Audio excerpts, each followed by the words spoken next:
Hey everybody, welcome to today's stream. Sorry about the late start. I was actually on time and then my mouse batteries, I think, were dead. I don't know what's going on. That mouse is messed up. But anyway, we are ready to roll. So we're going to be turning one of the snakeskin shed pens. That's a mouthful.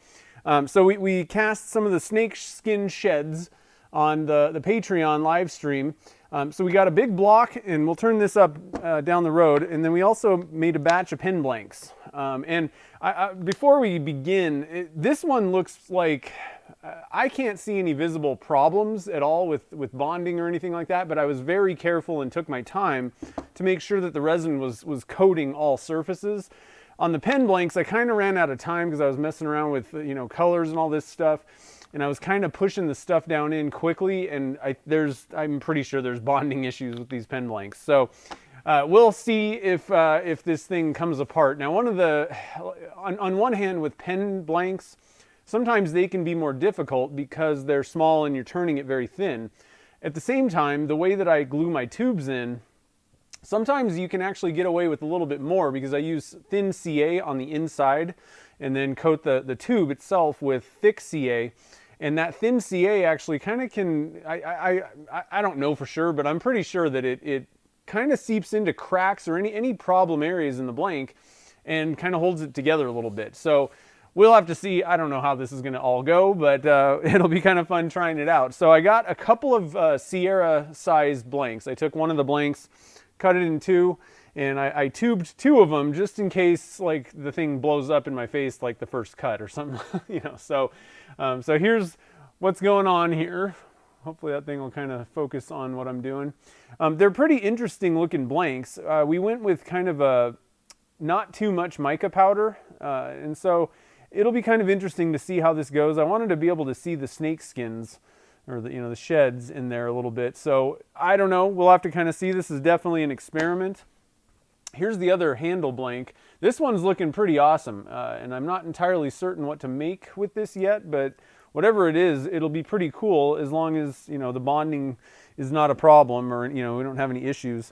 Now, one other thing I want to mention is I think that there might be some kind of oils in that snakeskin shed, or, so I didn't really clean it off or do anything to it, but I noticed it seemed a little bit like there was some oil, which can cause problems with blanks sometimes, but again, we'll just have to see. One other little kind of note or little tip is if you got a blank where you're kind of going into it like, I think this thing may come apart, there's some issues, fractures that I can see, then it's not a bad idea to just coat it with, just douse it with thin CA off the bat.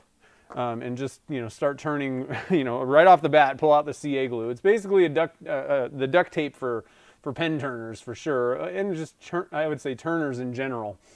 The other thing that we have here, and actually I'm going to switch back to the other view. So I finished up the coasters, pulled them out, and if you didn't see them, here they are. I'm pretty happy with these things. Now, one thing I'm a little bit bummed about, the way that I think the way you're supposed to cast these is the bottom is supposed to be the top. So like, we cast them, you pour your resin in, and I think the bottom is actually supposed to be the top when you take them out. But my tops are better looking.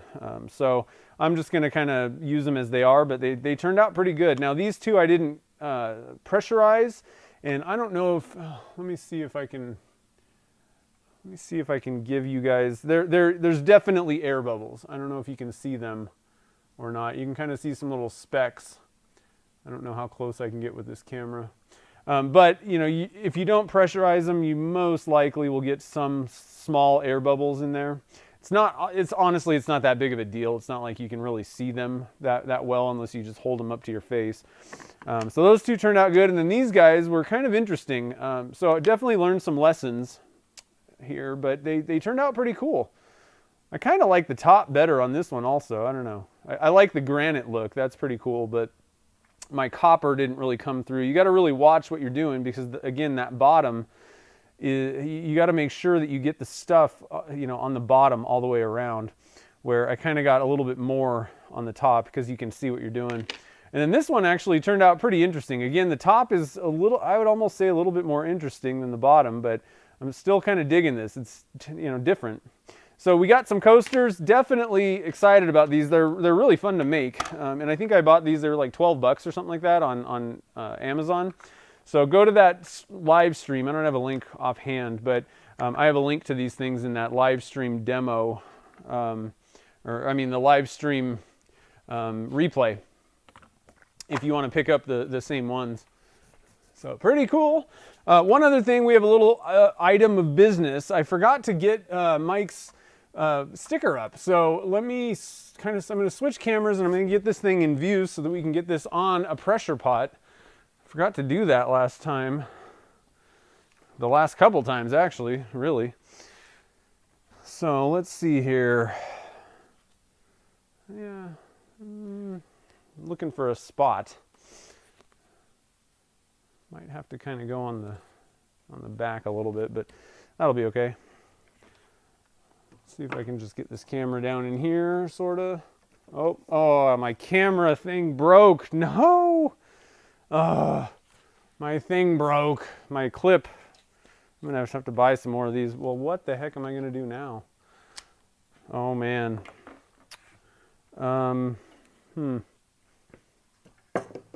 Well, let's just kind of stick that thing on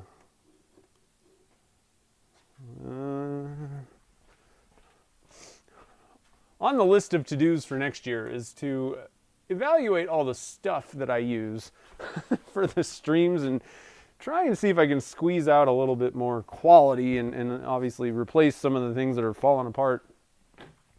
All right, so let's see if I can. I'm going to wipe this off. This is a really terrible view, but I have no good way to really place the camera. It's maybe right there. Maybe like that. There we go. Okay. Wiping that off with a little denatured alcohol so we get a good stick. Man, so we had a storm yesterday, and it our barbecue's trashed again. Every time the wind blows horribly bad, our barbecue blows down the street. It's really awesome. Looks like we're in the market for a new barbecue. Oh, that's too low. Shoot. I got to do this right. There we go. Oop, I'm hitting the camera. Hopefully you guys could see what I was doing. Hands probably right in the way. We got it up there. Sweet. Okay, so we took care of that. Make sure to go and check out Soko Joko over on YouTube. He makes some awesome wood turning videos. All right, so let me stop real quick. Oh, you got the package. Nice, Doug. Yeah. I had been saving that. I meant to get that. Oh, yeah, I got the. Sorry, I'm looking at two different screens here, and the old camera view is up there. I'd been holding on to that thing, and I meant to send it to you for a long time. So I finally got on it. So I can't wait to see what you do. No rush. I just thought definitely want to get it to you before the end of the year, so that you can do something with it if you'd like. And let's see here. So for anybody that was kind of an inside conversation, I cast that 3D print thing on one of the streams a little while ago, and Doug kind of claimed it. He said he was interested in it, and I had no plans to do anything with it, so I sent him that blank. So hopefully he'll do a video someday down the road. So be looking for that. It'll be cool. I can't wait to see how that turns out and how it turns in general too.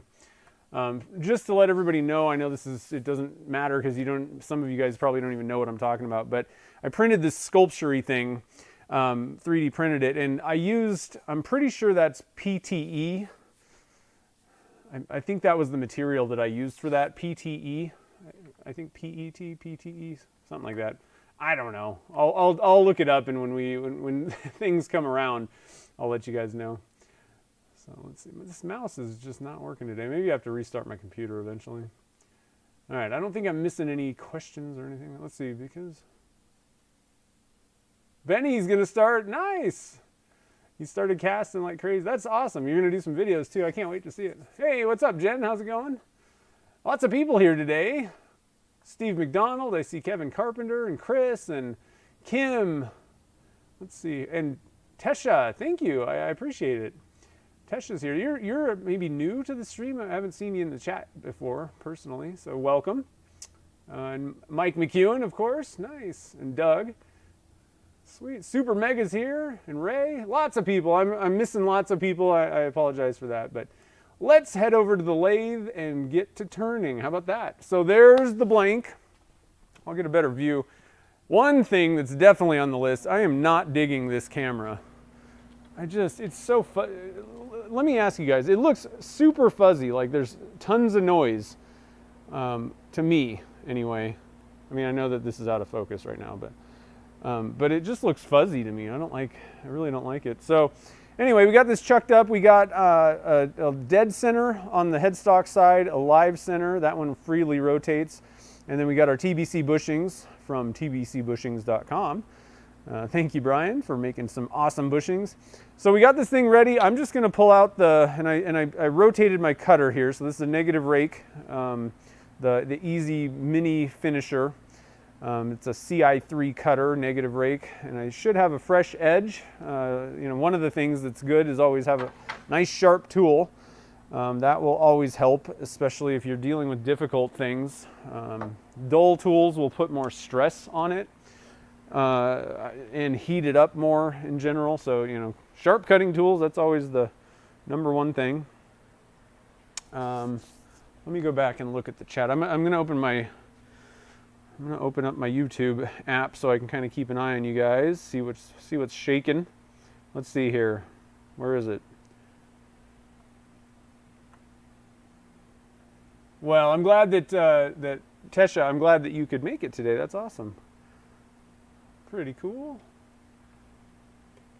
Mark the gentleman's here. Nice. Welcome. Let's see here. I got to find what am I doing here? Go to my channel. Pulling up my channel, guys. Do you like the thumbnail photo? I found that one that looks like the snake's head. I thought this is perfect.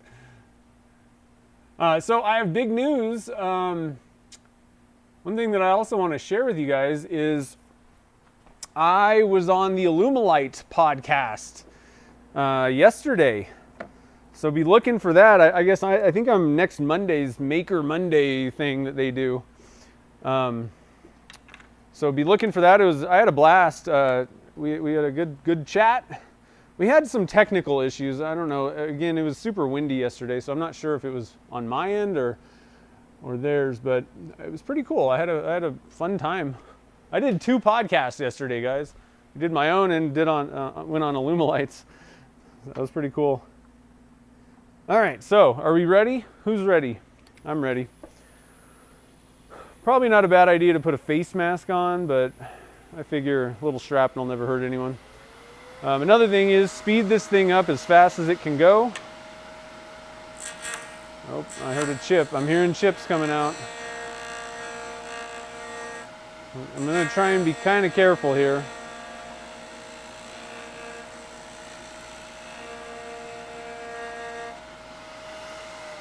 Let's see what damage we did. On a difficult blank like this, one other little kind of trick you can do if it's super difficult, you can go over to the sander and just knock the corners down. That will actually make things a little bit easier to begin. We'll have to see. I just want to kind of jump on this. So there is a chip right there. This thing's going to be fun. I don't think I'm going to be selling these pen blanks, I'll tell you that. And the other thing, I just want to make sure everyone knows that this may have just been because I didn't get the snake sheds, put in there very well quick enough. The resin really was kind of at the end of the working time, and I'm just kind of shoving stuff in there. So that will definitely, that's probably part of the problem at least. That this is not indicative that these snake sheds are just not, castable. If you watch that stream, I was kind of like, oops, that didn't really go how I planned. So I'm gonna hit this with some thin CA right now because I think it needs it. I think we can get through it. I'm not that worried. I think it's possible maybe, but this one's definitely not what I would consider prime candidate. Amazing blank. I hope we do make it through this because I want to see how this looks. I'm less interested in getting a finished project out of this. I don't really care that much personally about that, but I do want to see, you know, how does the snakeskin look in the pen blank the way we did it, because I don't know that I've ever actually seen anyone do this before. So I have no clue what to expect. Where'd my thing go? I'm going to keep that thin CA bottle handy. And I'm not going to hit this with the spray accelerator because we want this stuff to soak in. So I'm just going to kind of rotate it a little bit, give it a few seconds here.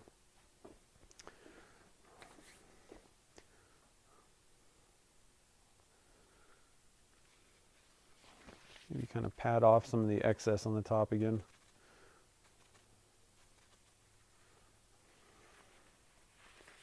Let's see. Check the chat.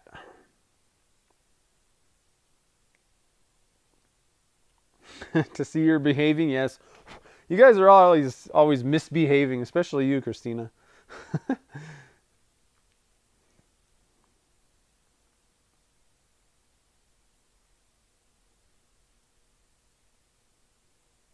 Eric, you missed the live one, huh? Yeah, it was the first thing went good. I had plenty of time. This is one of those things where, you know, slower setting resins, having a little bit more extra time to kind of get everything all settled might be advantageous. I think another thing is trying to mix 3 colors up. It would have been a lot smarter just to put some mica powder in one, you know, cup, one color, and just put the skins in there, because really that's all that we needed to know. We didn't need to see, you know, how do these things swirl together, because you have to like dunk it in there and spread it all over the snake skin. I ran out of time with slow set. Art Resin is in here. How's it going? Yeah, we're still going. I'm still alive. All right, so just to make sure, this should have set up and it should have squiggled its way into any cracks, but I'm gonna hit it now with some of this, just in case there's some blobs that are not cured or set up. Now, I don't want that stuff flying off in my face. You know, definitely wear eye protection, not a bad idea to put a face mask on, all that kind of good stuff. Or, you know, like a face shield, just so you don't get blobs of CA glue in your face. All right, here we go. Let's see what we're up to. Taking very light cuts, guys.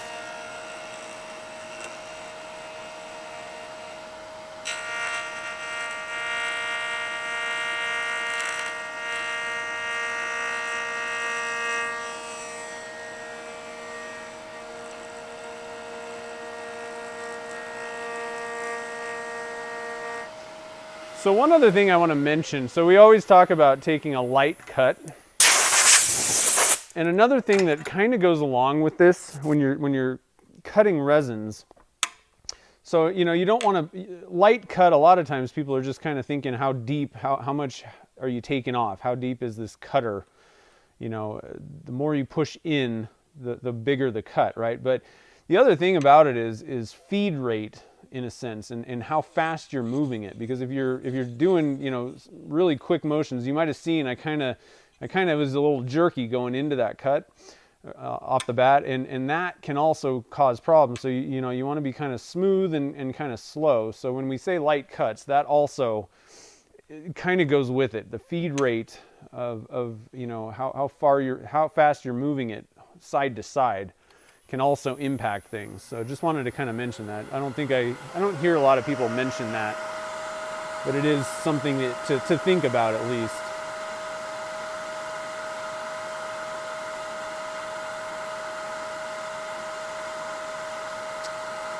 Super Mega, I actually have a video that shows you how I turn one and how it turns out. Just search for, I think, Nebula on my, you know, do the little search thing on my channel, and you should find that.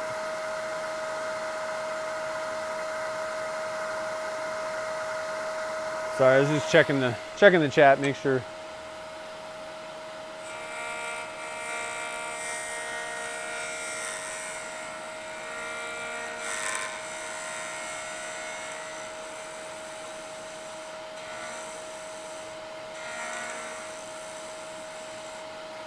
Once you get those corners knocked off, it seems to turn a little bit better.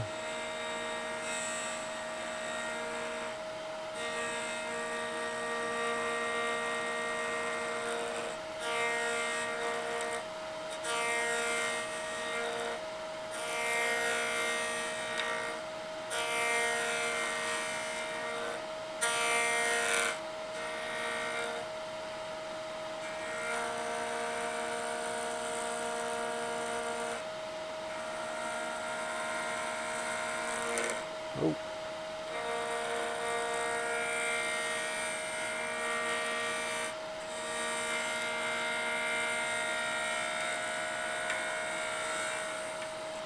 I can still hear what sounds like chippies coming off. All right, so let's take a look at this. I'm going to get you guys kind of just a straight view on this so you can kind of see what's happening here. I'll get you in kind of my position, sort of. Let you look at it.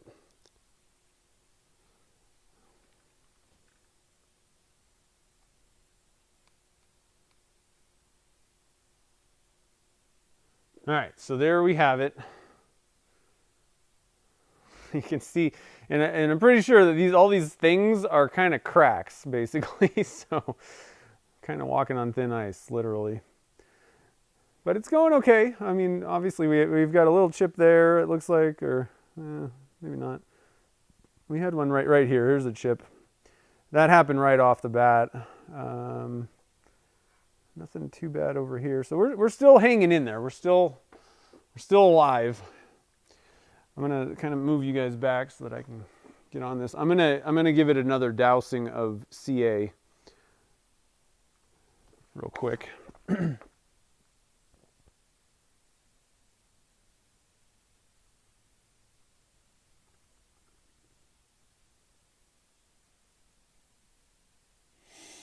Sorry, just checking stuff out. Checking stuff out here. Okay, so yeah, Tesha. Well, you know, the thing is, there's a lot of like little silly things that people don't really mention a lot of times that I've noticed, you know, over the years. I hope I got some CA glue on my. Good thing I waxed this just today. You know, that I think are very valuable, especially for new turners that don't necessarily, you know, think about that. Like, frankly, even I've been around, oops, I'm getting this thing stuck to this. I've been around, you know, tools and machines and all that kind of stuff. And really, I'm just kind of starting to really understand the idea of feed rate, because I've kind of been a big advocate of turn it as fast as possible. And, you know, I kind of typically like that. You'll get a better cut a lot of times is what people say, what I say. But I'm kind of learning with some of the bigger resin projects, really, you don't want to be going as fast as it can go. You get a better cut at slightly slower speeds with, you know, and that factors into the feed rate thing. So I'm gluing myself together here. This is getting nuts. It's getting out of control, guys. Getting out of control. I'm just dabbing that off so it's not dripping.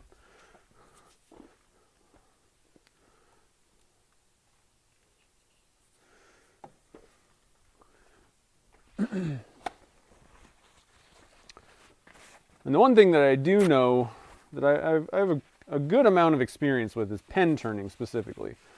I won't claim to be an excellent turner in general, but especially on some of the bigger projects, I've only, you know, done a handful of certain types of things, but with pens I've turned thousands. So I've kind of seen my share of where do the problems lie. And I've gone through the frustration of things not working too. You know, especially in the beginning, I would be frustrated with pen blanks turning in general, just as much as everybody out there. In fact, maybe more than a lot of people.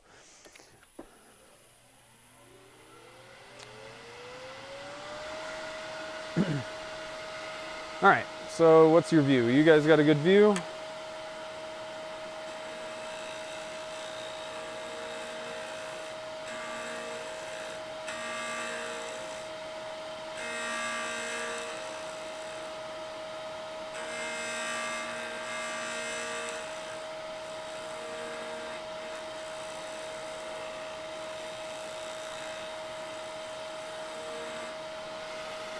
Let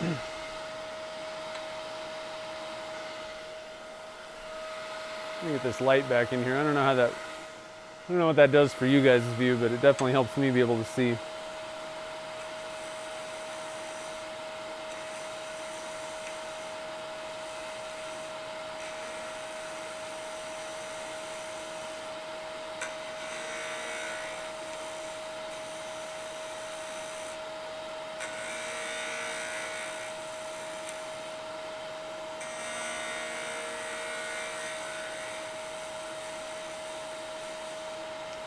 And another thing, the thinner that it gets, the more likely it is to come apart. So that's why many times when you have a blowout, it doesn't happen like the first cut, it happens the last cut, and it just makes you mad. So as long as you know that going into it.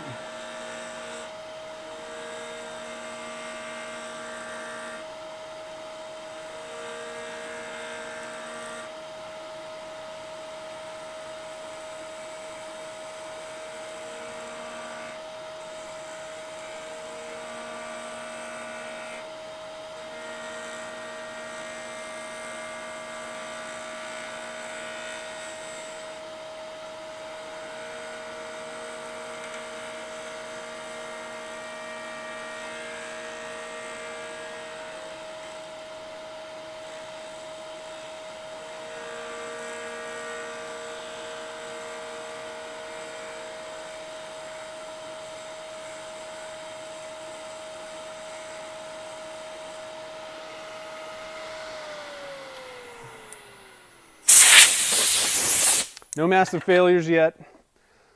Still hanging in there. It's just about round at this point too. It's looking interesting, but the problem that I'm having with this is, I mean, there is absolutely nothing that tells me that this was a snakeskin shed. So, you know, if it's totally not identifiable, or it doesn't turn out like some kind of amazing thing that you couldn't possibly get some other way, then I would probably say that snakeskin shed pen blanks are kind of useless. We'll see though, I don't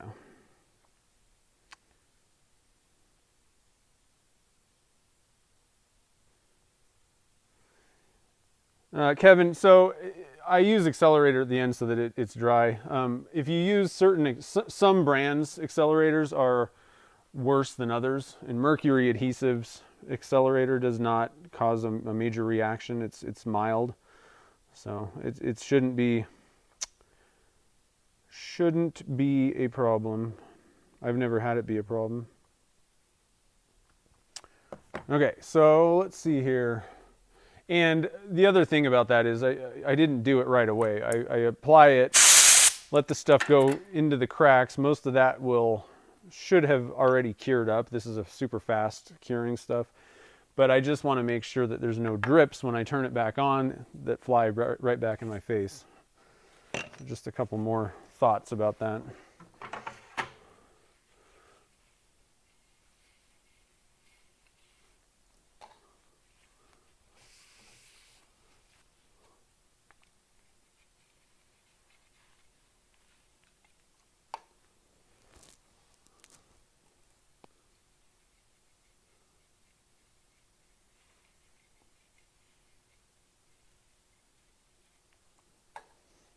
Giving this a good dousing.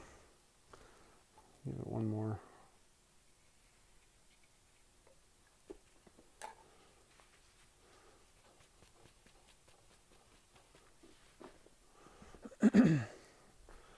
Let that sit a little bit.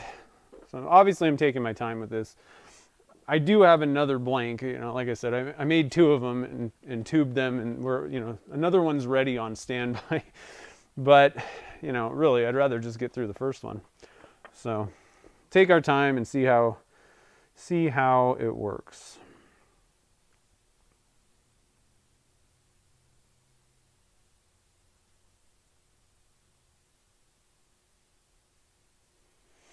Yeah, I know.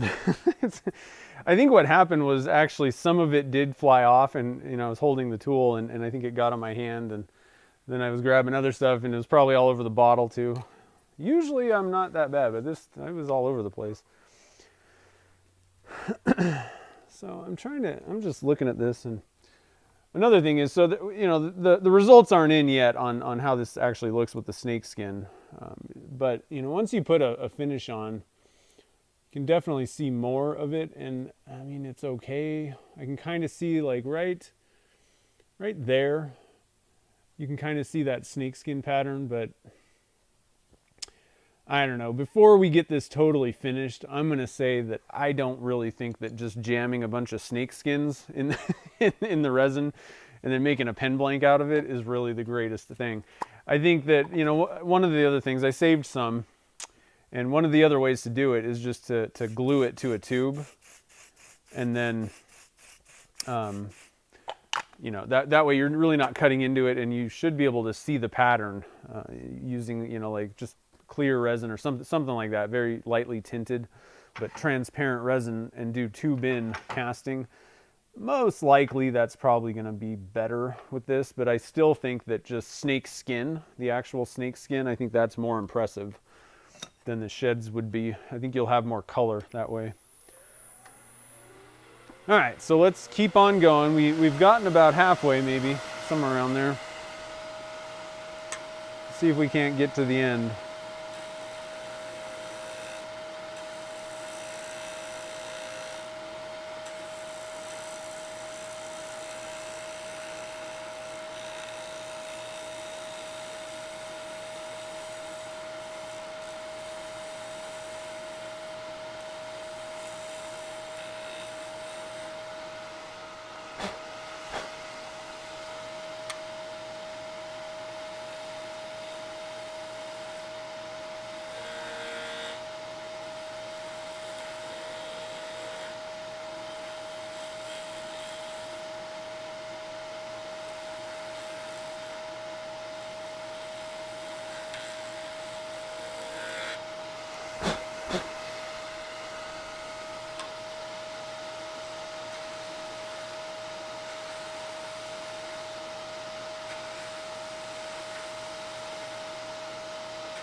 Chippy thing right in that area. You can hear it. Little chippy spot right there. I think I can fix that with a little bit of glue. I'm going to stay away from that for now.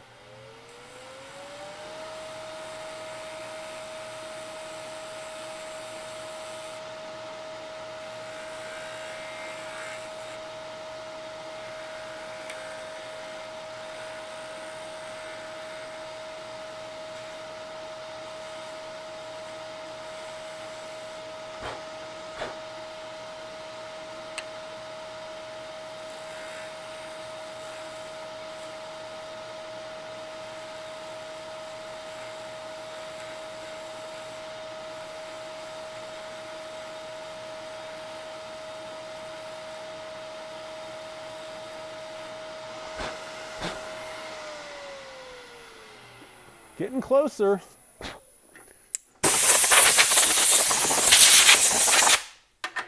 Get out of my face. I'm actually going to turn my little fan on behind me too. Have it blow the little dust stuff. So I'm going to move the camera so you guys can kind of see what I'm working with here. There's a little bit of a chippy thing that I could kind of hear and feel when I was turning that I want to fix right now. So hopefully I can get this lined up so you can see it.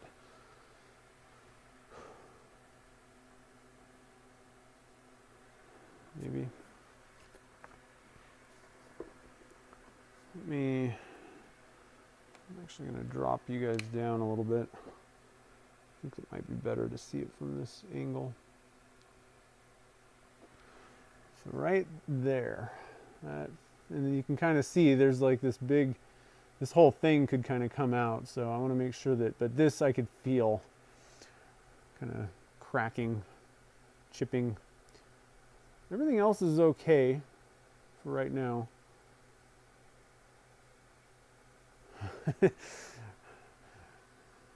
Interesting, definitely, but I definitely feel like this thing is kind of like could go at any time. That's how I'm feeling about it. So back to the CA glue. Definitely back to the CA glue. Let's see what you guys are up to. Overhead air gun. Yeah, that would be sweet. I like that. Yeah, I'm hoping this. I think we can get through it, but I don't know. If you guys kind of watch how I turn most pens, I am being extremely careful. Let's see. I'm gonna scroll. I'm just scrolling up here. Okay. I don't think I missed anything else. Okay. So where's my cracky area? Right there. Definitely going to fill that thing all the way to the end.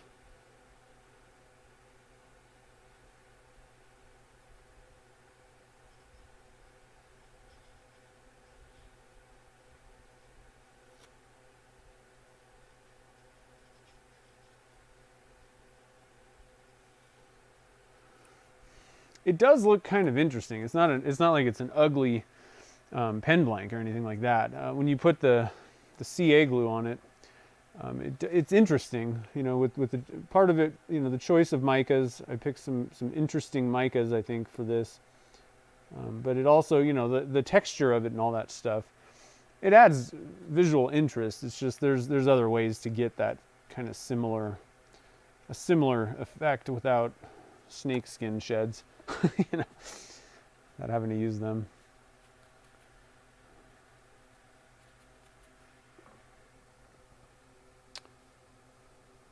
All right, so we'll just let that kind of sit for a sec. I'm trying to think if there's any other news. Well, so I think, oh, one thing I do want to mention is Turner's Warehouse is having, they're doing some pretty awesome Black Friday deals. So make sure to keep your eyes peeled. Chad just did a live stream on Facebook. I didn't catch it, but it was about the Black Friday deal. So make sure to keep your eyes peeled for that. And I also, a little birdie yesterday when I was on the Alumilite podcast, told me that Alumilite is gonna, and I can't give you guys any details or anything like that, but the word is Alumilite is gonna have like fat discount deals for Black Friday, like the entire weekend. So make sure to keep your eyes peeled. I'll definitely be, you know, whenever I hear about anything, I'll try to tweet it or, you know, whatever, repost it on Instagram. So be keeping an eye on my stories and Instagram posts and Facebook, same thing. Because there's going to be some deals to be had. I don't know of any others offhand, but those two, I know that there's going to be some good discounts for both of them.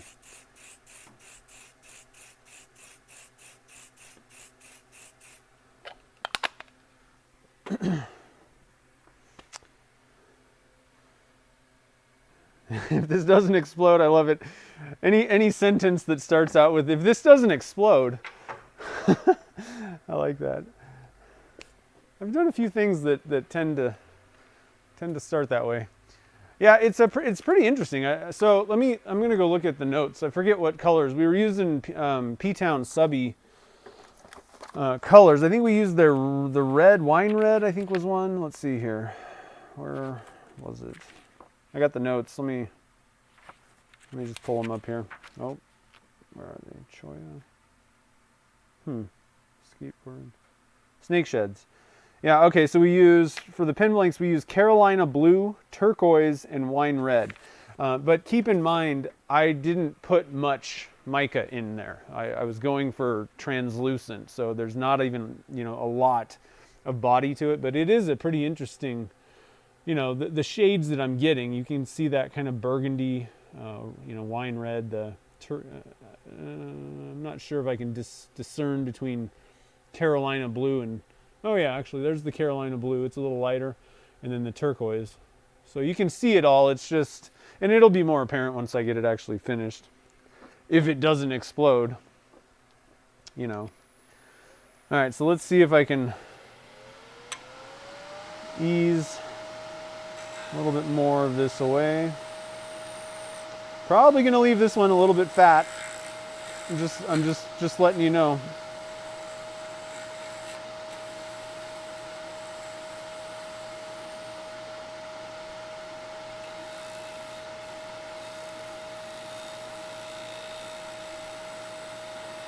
Oh.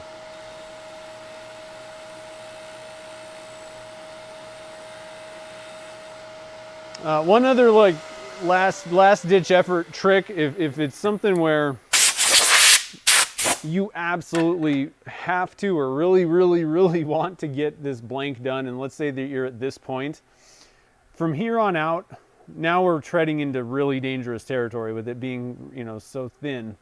If you really absolutely have to get through a blank, just pull out a piece of sandpaper, like 80 grit, you know, turn the speed down, and back it with like a piece of like plywood or something like that, and just literally sand the thing to shape. You should get through it at that point, almost any material, unless it was just flat out destined to just fall apart and crumble. We're not going to do that. I don't want to. I'd rather. It doesn't matter that much to me. You know, my life isn't riding on getting this thing done, but sometimes the cutting tools just need to be put away if you have to get through it.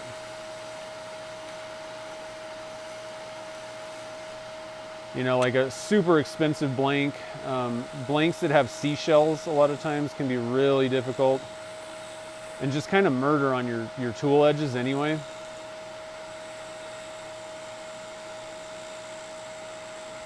So it may be worth pulling out the 80 grit rougher, 80 grit smoother, rougher, whatever you want to call it.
All right, we're getting so close.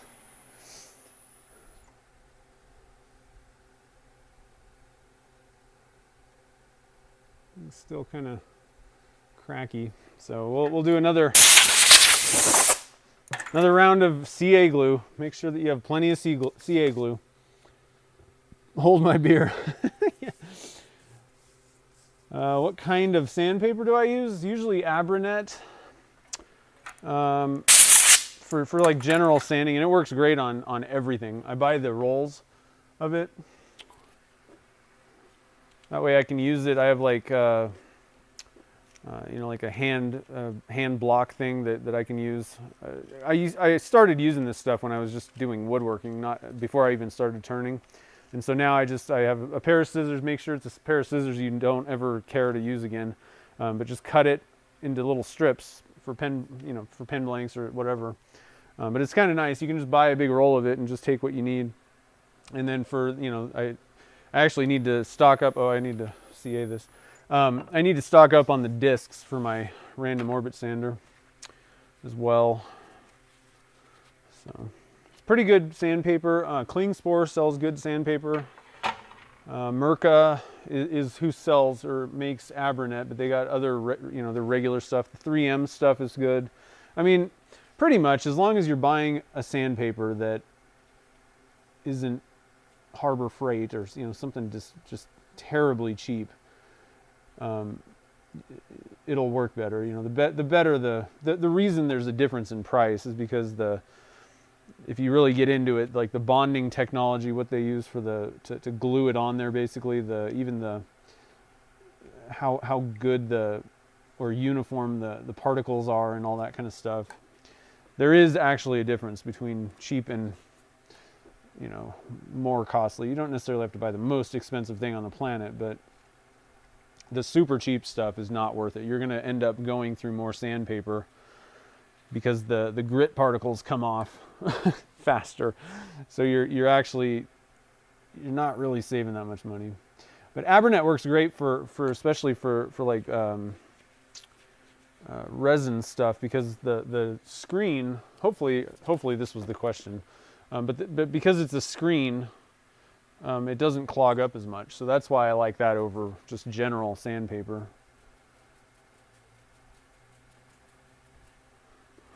And that helps out a lot for resin stuff. And then, you know, if you're wet sanding, silicon carbide paper, like the wet dry, the automotive stuff, that stuff works fabulous on resin as well. I could go either way. Probably I kind of like using that a little bit better. And then once we get up to like the highest grits, then I like the Zona polishing papers. That's not a very good example. I'll just kind of hold this sheet up. This is I don't know which one this is, but this is the pink one. But this stuff works fabulous for polishing. It's relatively cheap. I like it better than micro. It's like micro mesh basically, but I find it works a little bit better and it's a little cheaper too. Okay, so let's get this thing. I don't know if I did this already or not.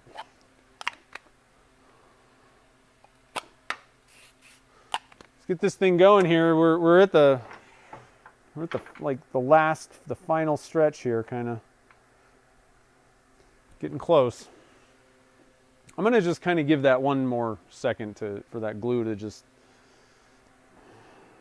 cure up on me.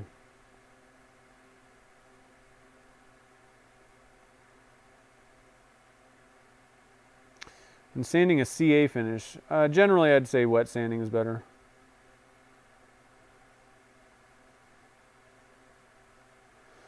Do I use air tools? No, not really. I have Festool sanders. They're electric, and then I mean I do have a couple air tool things, but not. I wouldn't say that I do that. I don't like the noise of those usually. I don't know. I guess that's not a very informed decision or comment, because I don't know. It just seems like most of them are really loud, and I don't want to listen to that typically. But you still have to turn like the vacuums on and all that stuff, so I don't know. Just never really got into them.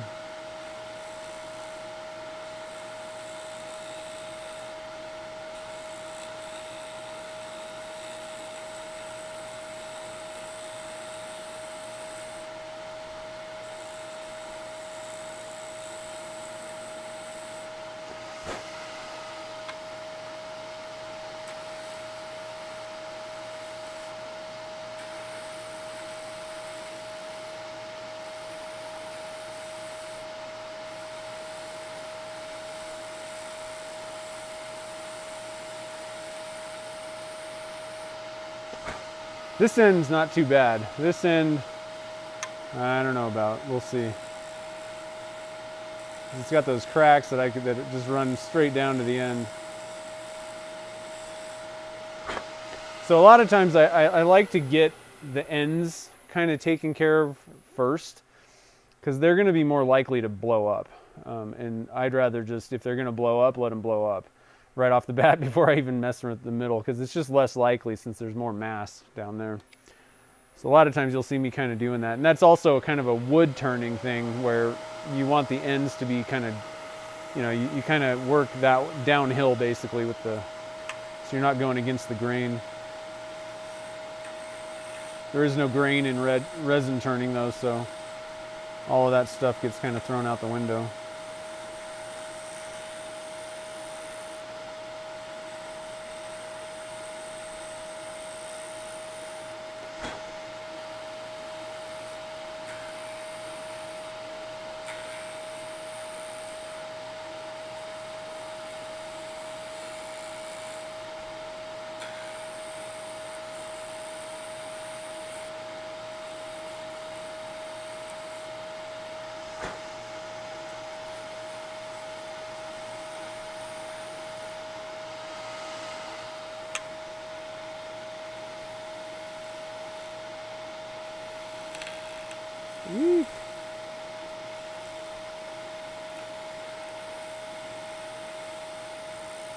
Did you guys hear that? Oh man, it sounded like it was gonna blow up. Oh man, what do we got? Oof. I think we'll be okay. If I can keep this little thing from separating on me, I think we might be all right.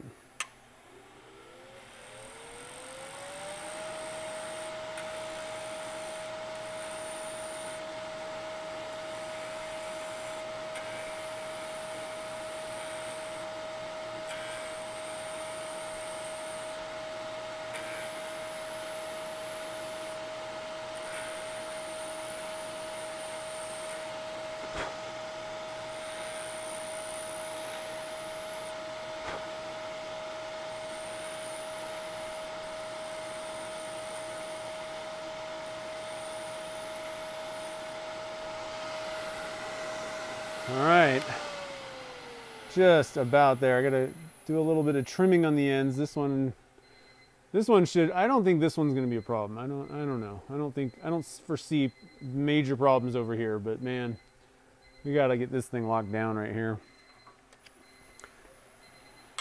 So we're just about ready for another treatment of CA.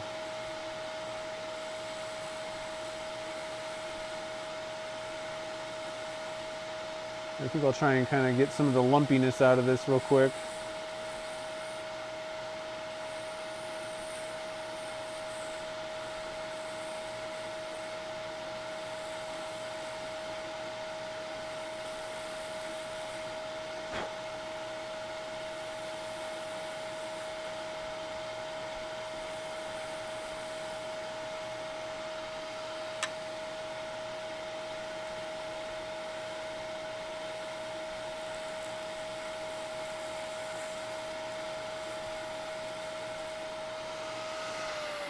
We're almost there. Very little bit to do on the ends, and like I said, this is always where everything goes sideways. Let's see here. Oh, Chad did a video too. Okay, nice. Yeah, I tried calling him today. Do I like the negative rate cutters? Yes, definitely. They work fabulous on resin. Now for pens, I didn't really have any problems necessarily with the regular carbide. However, these things are just way less aggressive, and so you can get away with more with the negative rate cutters. So frankly, if I'm turning resin, it's almost always going to be negative rake. There are some situations where the regular ones, like the standard rake on resin, you can hog away more material, but you're going to get a ton of chip out that way, you know. So one strategy could be, if you're trying to hurry things along, which I don't really recommend, but if time is a factor for some reason, if you want to get things done a little quicker, then, you know, keep the regular cutter on and hog off material, and then finish up with that negative rate, because you have a lot more control, and just things are not going to go wrong, you know. I mean, literally, I could just hold a tool, maybe not so much on a pen blank, but maybe like a normal resin one, one of my pen blanks, just color swirl. You can just grab the end of the handle and just like ram it into the blank. I mean, there is no way you could do that with the regular cutters. They'll just grab it and chip it apart. They just cut very nicely, and so they handle materials that tend to be brittle or chippy very well. You can get through some of the worst resins with them. They really changed how I have most experience turning like pens and stoppers and smaller things like that. That's where most of my experience is with turning. And of course, I'm kind of venturing out, doing different projects. I've done quite a few different types of things, but I don't have a whole lot of experience necessarily with turning in general, just random whatever types of projects. But the one thing that I just pretty much stayed away from was hollowing with resin, because I would always get catches, and it was frustrating. It wasn't even fun. So I just was like, I'm not doing it. And the negative rate cutters changed that, because at this point, I don't have to sit there and worry. It's not like I'm stressed out the entire time, white knuckling the tool. It changed my entire outlook, and hollowing is actually one of my favorite things to do now. Resin or whatever, it doesn't matter what it is. So it's interesting. They are a good thing for resin, I think. And for anybody, you know, if you're having no problems with whatever, just standard cutters or your high-speed steel, then there's really no reason to get them necessarily. But if you're having difficulties turning resin, then definitely get them. I think it will make a huge difference.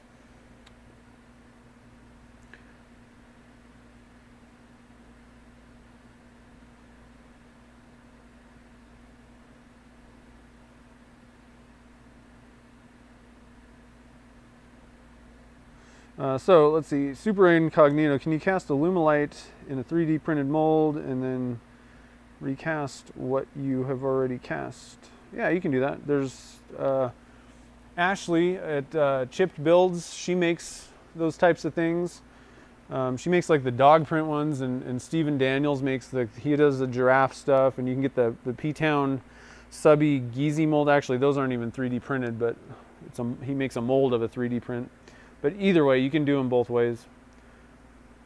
It's not as good a bond as you know, like wood or something like that, but you know.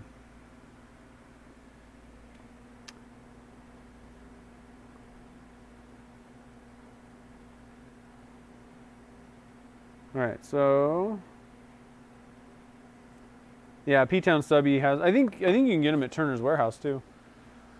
The Geezy molds, and so you'd pour resin in those, and you can create the. Actually, well, let me just show you the Geezy molds. They're pretty cool. Another thing you could do also, if you are good to go with mold making, you can just print something out and make a mold of it. That's just what they did here. And so it's a bunch of little things. So all of these little things you would come back and fill with resin, and so you can get some really neat pattern-looking blanks. But you're basically just filling resin in between these things, and so you'll have an empty, you know, mold with some division lines in it. Really cool. And that's the Geezy is a guy who kind of came up with the segmented pen approach with all those different sections like that. So that's why they're called Geezy molds.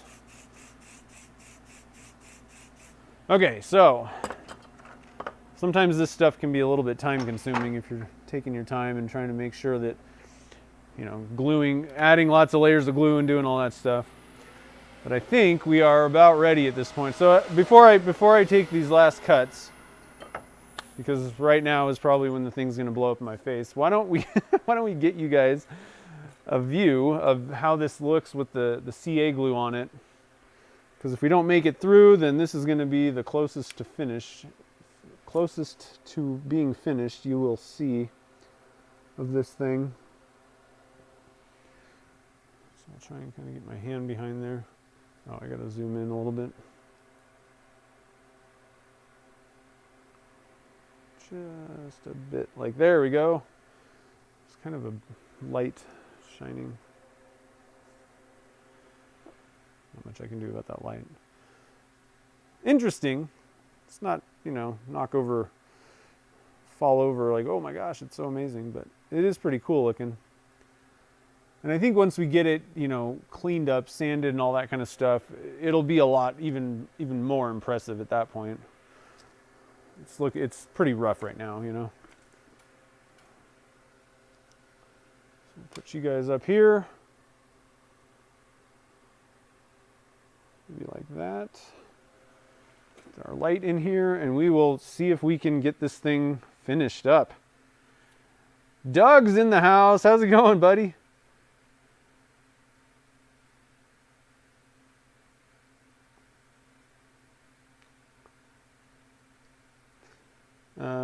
Yeah, well, I do have a vacuum chamber with a glass lid, but I pretty much use it for silicone degassing only.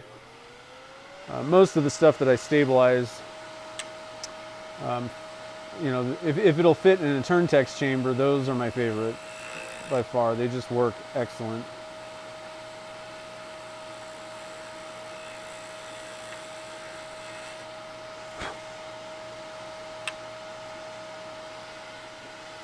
I just can't really see exactly what I'm doing, so this might blow you guys out a little bit, but And actually, I gotta get this, I gotta reposition the camera.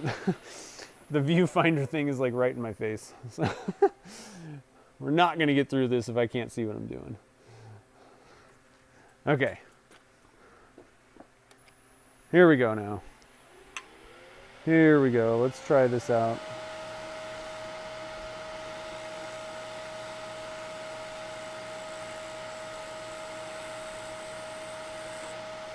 Whew. All right.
Well, we got a chip of something fly off. Let's see what happened here. I don't know what that was. Oh, right there. Maybe. I don't know. Something flew off. But I think we're still okay. Definitely putting a CA finish on this thing.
All right, it didn't blow up in my face yet.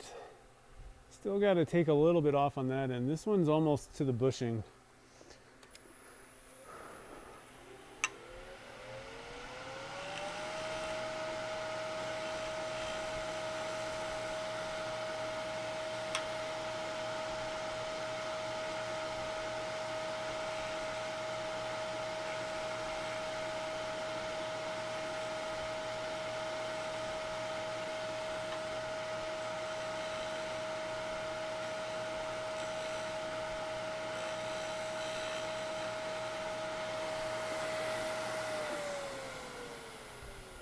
Still a little bit more. I'm hesitant on this side because it's the one that wants to come apart.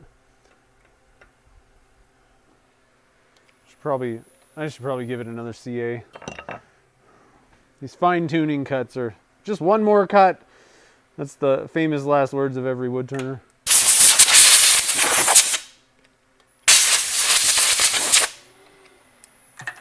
All right, turn that off so you guys can maybe see again.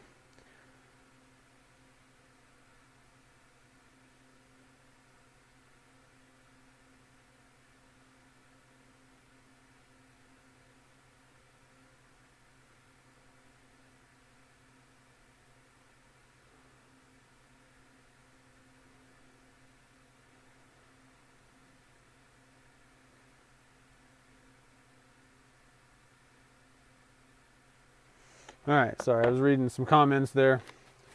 You guys are talking about those vacuum chambers. Yeah, I think definitely if you're stabilizing, glass is the better way. And frankly, I just think that they're stronger no matter what you're doing. I'm not entirely certain exactly what causes them to crack. But if the lids are made out of actual acrylic, then like plexiglass, then cactus juice, and I'm pretty sure like any of those stabilizing resins actually they shouldn't affect it at all, because Curtis actually used to make chambers. They were like his first iteration of vacuum chambers were square acrylic chambers. So maybe they're made out of polycarbonate and that can react with cactus juice. I have no clue, but I think that it's just the amount of time that we're keeping them under, and you know, we're usually using pretty high vacuum, and I think that they're just too weak, frankly. So glass is better, but I've heard somebody say that they had a glass one that cracked too. But I'm not sure who that was now. And I'm kind of wondering, I also heard someone said that they heard of someone that had a glass one that broke, but they drilled it themselves. And they may have messed that up. So I don't know if that's the same person or what the deal is, but the Turntex ones, as long as everything fits in them, you know, like the types of things that you're going to stabilize, they are really kind of the way to go, because they're just easier to use in general, and they definitely are not going to be a problem. They're not going to crack or break or do anything like that. They are meant to be stabilized in. However, you know, sometimes you're doing things, you need to stabilize something that's bigger. The biggest chamber that Turntex has is 8 inches diameter, and so you can the height is infinite. You can they'll make them any height that you want, but the biggest diameter is 8 inches, and so if you got stuff that's bigger than that, then obviously you're better off getting one of those pots.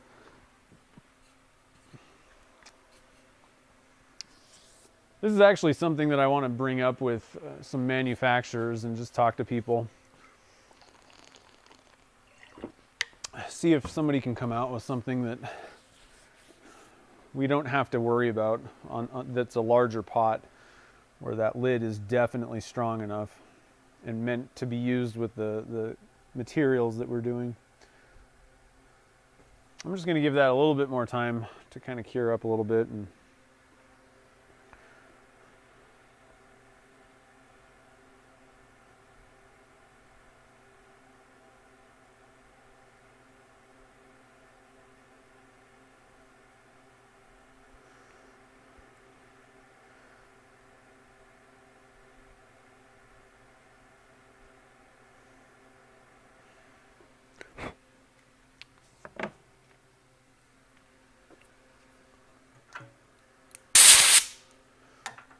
all right, we're at the end of the road here, guys.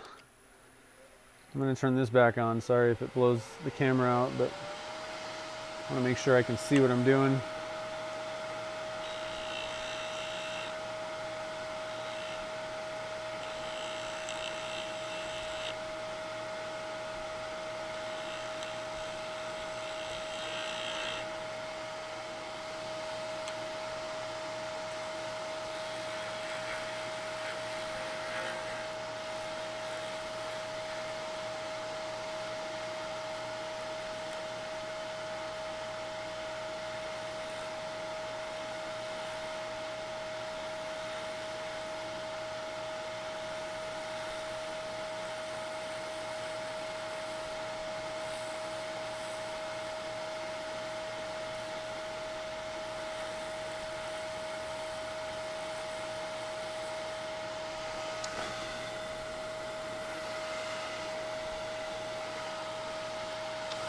All right, I think I might need to take a little bit more off these ends here.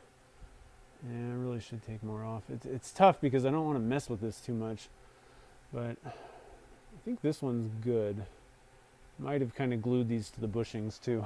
That's one thing you got to watch out for.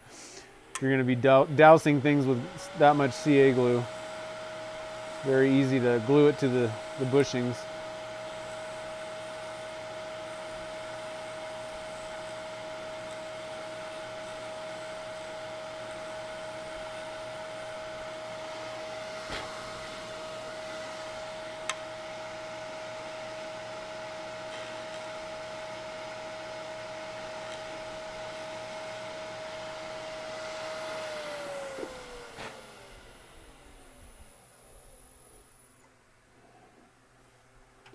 Well, I think that we made it through, guys.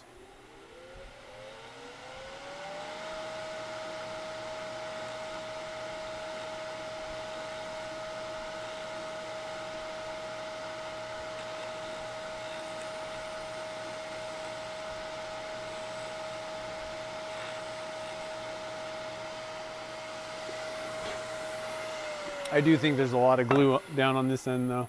If you glue it too bad, you may, because you can see I was testing to see if I could cut into it. There's a ridge of glue. Sometimes you may need to actually like cut a little bit into those bushings. Not really cut them, but scrape them a bit. So I'm actually going to do that real quick here. Just going to kind of nibble. There we go, got it. So that one shouldn't be stuck anymore.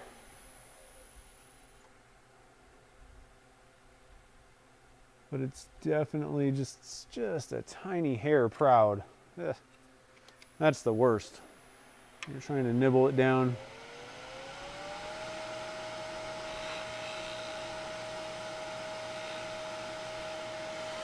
All right, I think we made it. I think we're good. I think we did it, guys.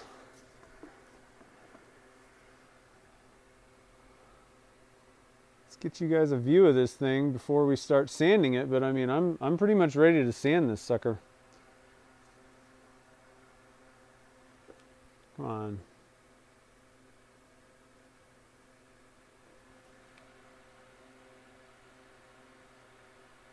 Hello. There it goes. Got a couple little pit things right there that I'll need to fill with a little bit of CA. It's not maybe the most amazing shaping, but I'm kind of at the point where I think we should just walk away and see what this thing looks like. Probably come in and take more of this off, but this whole area is just kind of sketchy. Just make it a little bit better shape, but I think I'm just going to go for sanding, polishing, and seeing what we get. Zoom this out. So before I do anything right now, I just want to make sure that the bushings are not completely stuck on there. Yep, that one's a little bit stuck.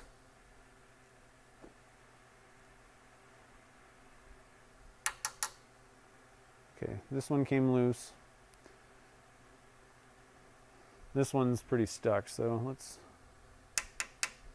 give it a little bit of it. I'm just tapping it just to make sure it kind of pops loose. And actually what I'm going to do here is I'm actually going to clean these things off.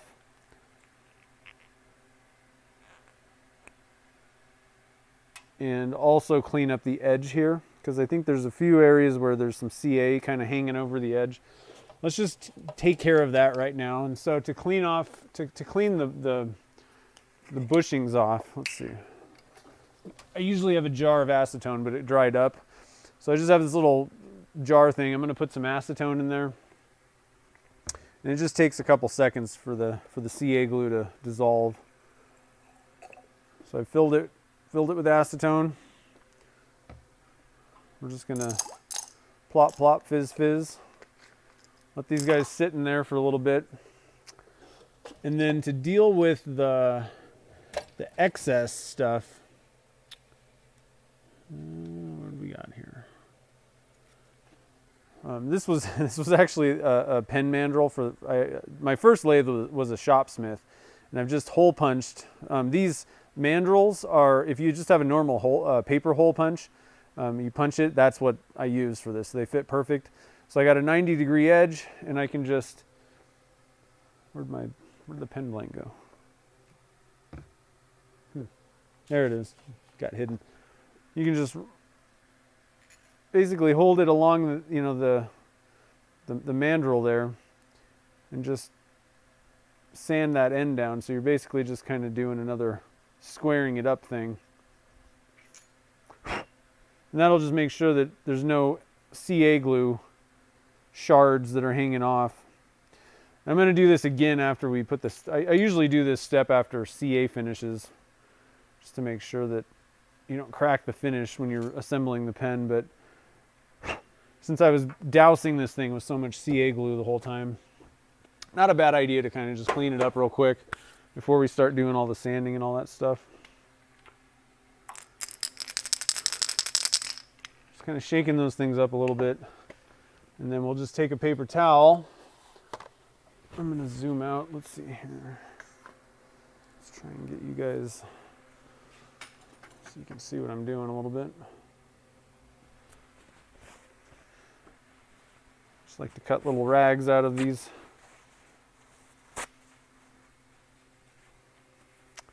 Then I actually have some tweezers even, so I don't got to stick my fingers down in the acetone. Hopefully I'm on camera. I can't tell. Not really. How about there? So just pull them out and then just wipe them off. Make sure there's no extra CA glue on them.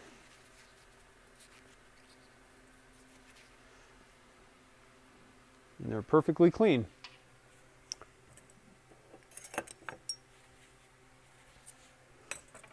Very easy. I'm seeing comments, tags, so I'll check that in a second. All right, so we're ready to remount it, get going here. We'll sand it up. Where did the lid go? There it is. Lost my lid. What do we got here? We got some comments, I see. Let's get you guys back in action, then I'll check my messages here. Check the chats.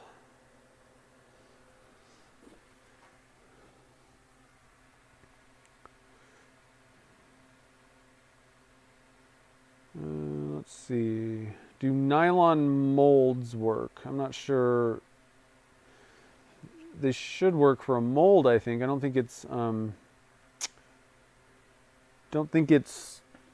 think it's non-stick. Nylon should be.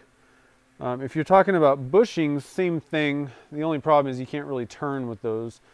They're more for finishing. So this is just one of those things that you just got to kind of deal with. If you have a situation like this where you're dousing it constantly with CA glue. And then Tesha's asking, where do I get my CA glue? I just get it at Turner's Warehouse. They got, I like, well, let's see. I don't know if they sell Star Bond. So I buy Star Bond, I think I get just on Amazon. And I like Star Bond's super fast thin. It's one of the thinnest. It just seems to work extremely well. Star Bond's a good company. For finishes, though, I like Mercury. For some reason, I just like the thin flex the best. It works best for me for finishes. And then same thing goes with their accelerators. It works with any of them, any CA glues, but it's not as, like harsh or whatever. We were talking about it causing things to expand, and sometimes some CA glues will make things like foam up, basically, because they're more aggressive somehow, whatever the formula is. But the Mercury stuff doesn't do that because it was intended for finishing purposes. You don't want that to happen, but you do want to accelerate that set. You know how quickly it sets up. So it does that very well. All right, so just get these things back together. We're ready to go. We're all clean, ready to sand. So I'm just going to start with 180.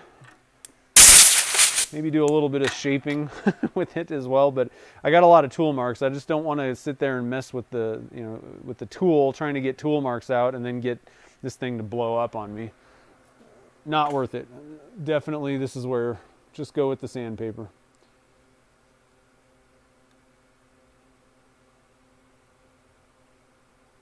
Maybe, I don't know what does like kind of a sideways view look like? What do you guys think about that? Do you guys agree? So I guess I didn't really notice. Do you guys agree that like this view, this camera is like, has a lot of noise? It's fuzzy kind of. I really don't like it.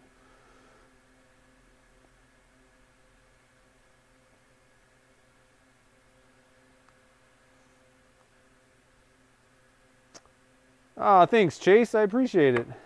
Enjoy your evening. All right, so we're going to slow the lathe down to about 300 or so. Somewhere around there. I'm going to bring this light back over. It just helps a little bit. Good lighting is very important, I think. So I would definitely get lots of good lighting around your lathe. Just makes things a lot easier.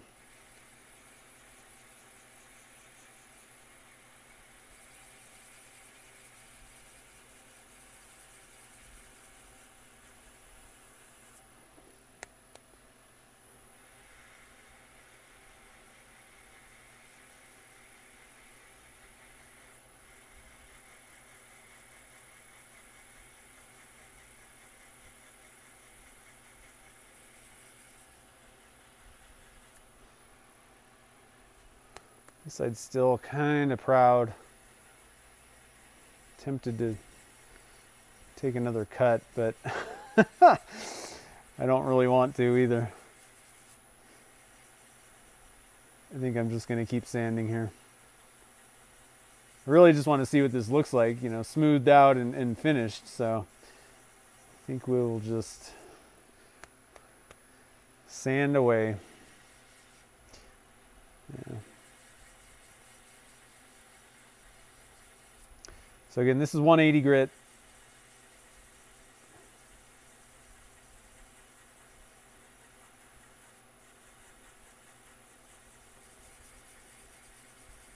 It's usually, I usually try to do a little bit better with like the shaping and tool marks, and you know, if you can get it fairly smooth off the tool, then you can start at a higher grit.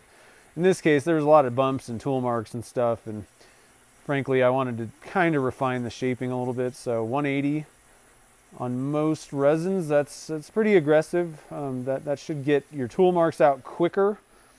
But I'm usually able to start around 240 grit, 220, 240, if not 400. If you can do a good job, and if you're really good, if you got that thing like dead smooth, then you could move up to maybe 600, you know, 1,000 if it's like almost perfect off the tool. And that'll definitely save you time, obviously. All right, so I'm going to kind of clean that off. A little bit of denatured alcohol there. And we'll move up to the 240 grit.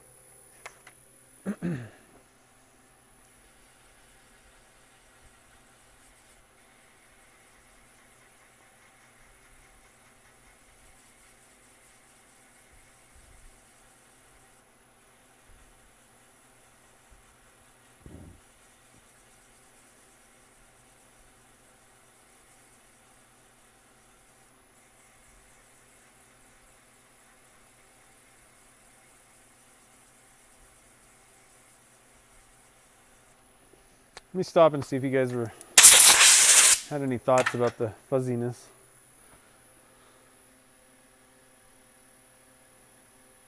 Yeah, it doesn't have a sharp focus.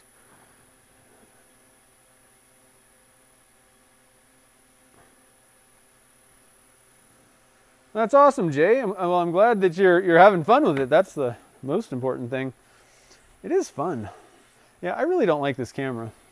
But before I smash the camera with a sledgehammer or something, the one thing is, I'm just wondering if it's maybe not the camera, maybe something about the settings. I have a feeling it's the camera, but I don't know. That's definitely on the agenda. I'm going to do a big planning kind of thing at the end of the year and really look at what's going on next year. I'm going to be making a few changes. Just want to kind of hone in on, you know, how things all run and make sure that everything's efficient, that I'm on track with everything and all that kind of stuff. So, and that's definitely part of it. Just some of the stuff, most of my live streaming setup, a lot of people, not a lot of people, but people have asked me, you know, maybe 2 or 3 people have asked me lately about my, you know, live streaming setup. And the problem is this setup was kind of set up like 4 years ago, probably, maybe something like that. when I started on Twitch. And at that time, I mean, it was better than most people had that were live streaming doing this kind of thing. And it worked fine. And so it was one of those, I set everything up and then I kind of just whatever, you know, walked away, and it ran fine. But now I'm kind of like, I think that there's definitely some, you know, things have changed, especially this year. There's more stuff out there, better equipment. So I'm going to be looking into that, diving in, try and increase. I mean, it's not going to change anything. It's just a couple things, like this camera is really annoying me. But the thing is, I got to have something that has a viewfinder on it for when I'm over at the lathe, because I'm not going to keep walking back and forth with those little cameras. The other thing is this thing will focus on things up close easier, you know, when I'm holding them up, compared to the Logitech webcams. Those things are terrible. All right, so we got 240 grit. Move up to 400 here. Let's see here.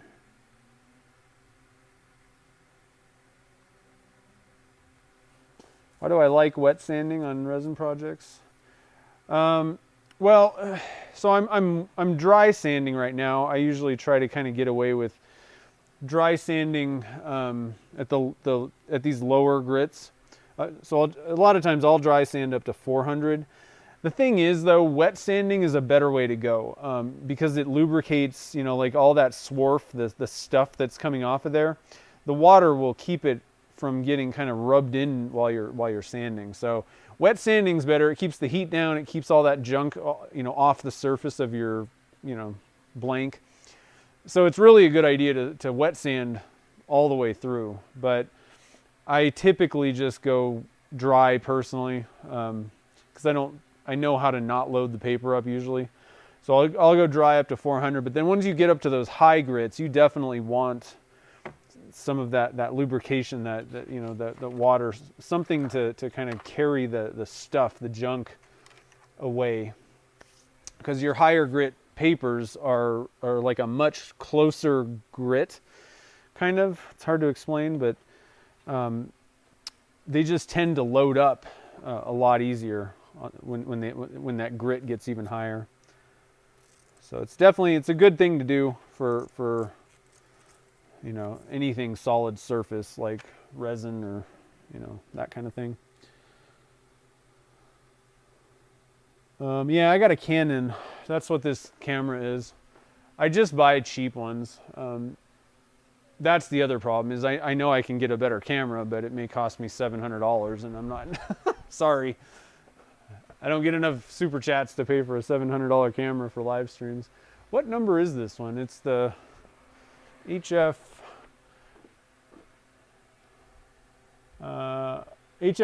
800. That's the handy cam, and it works okay, but I'm getting kind of annoyed with that fuzziness. Frankly, I don't remember my other ones because I've had similar ones that this is like the third one that I bought, and I swear it was a better picture before with same exact model and everything. So I'm just I need to look into this stuff. There's probably easier and cheaper setups, you know, so I may kind of revamp how everything works. Another thing that I'd kind of like to do is maybe try to really work on, I might get my wife out here. She's a photographer, so she kind of has an eye for some of these things. And just get a little bit of help coming up with like solid mounts for things where, you know, if I'm going for certain things, like when I'm resin casting, I'm pretty sure that I can have like stationary mounts that are just, I just stick the thing there and I know what view I'm getting. I'm not super thrilled with some of the views and all that kind of stuff. Just want to, you know, improve things a little bit. Try and make things a little bit easier, you know, so I don't have to really think in setups fast, I guess, is another advantage to doing that. But also just improve so you guys can see the best, you know, so people can see what's going on the best.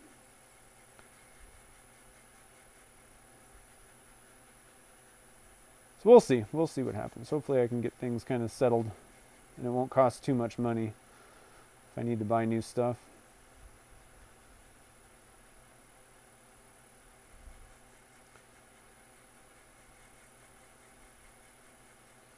Another thing, so we were talking about sanding, and I'm starting to really get on board with, you notice I'm wiping this thing down with denatured alcohol every time.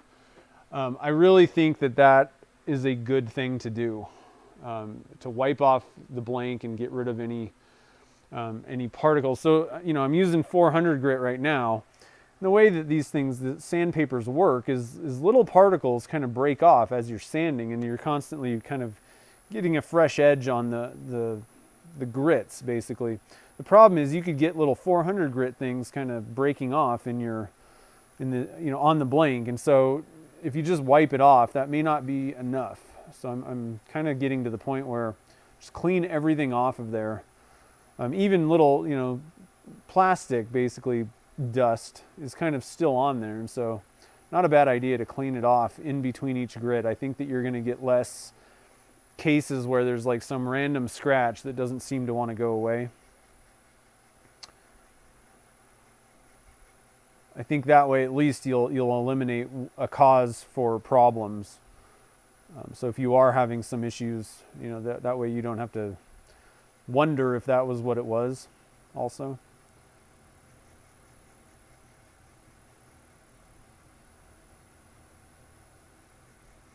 Okay, so I'm doing a really good job of sanding this thing. Let's see here. I like to blow it off first, but I am gonna wipe it.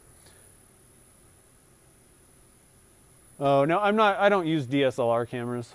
They don't really work. I have one. I have a T3i, but I'm just using a handy cam. Video cameras work better for this type of thing, and then for my regular videos, I just use an iPhone. That's way. I don't know why anybody uses complicated cameras, because our phones are so good at this point that. So that's just, so I use a totally different setup for videos, for just a regular video, just to let everybody know. But basically, like I said, it's just regular videos are simple, iPhone. But this live streaming stuff, it's a little bit different.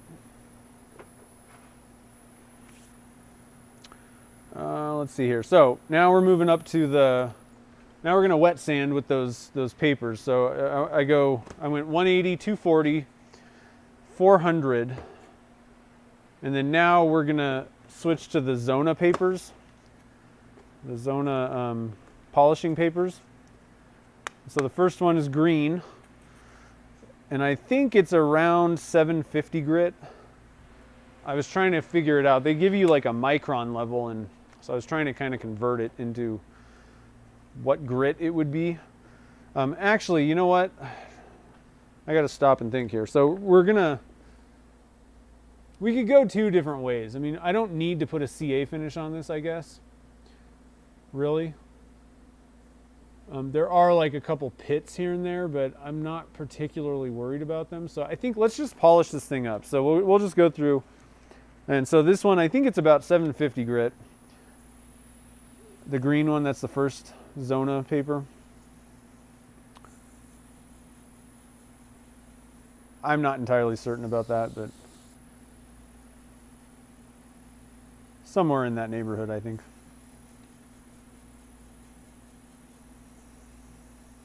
And you can see, you know, it's just a flat piece of paper where there's not really much room for the, you know, the dust, the swarf, the stuff that's coming off, the material that you're taking off with the grit to go anywhere. So that's why you definitely want to use, you know, water, some sort of a lubricant with, you know, these types of polishing papers. When you start getting to that high grit, it just works better. Oh, I lost my battery in my light.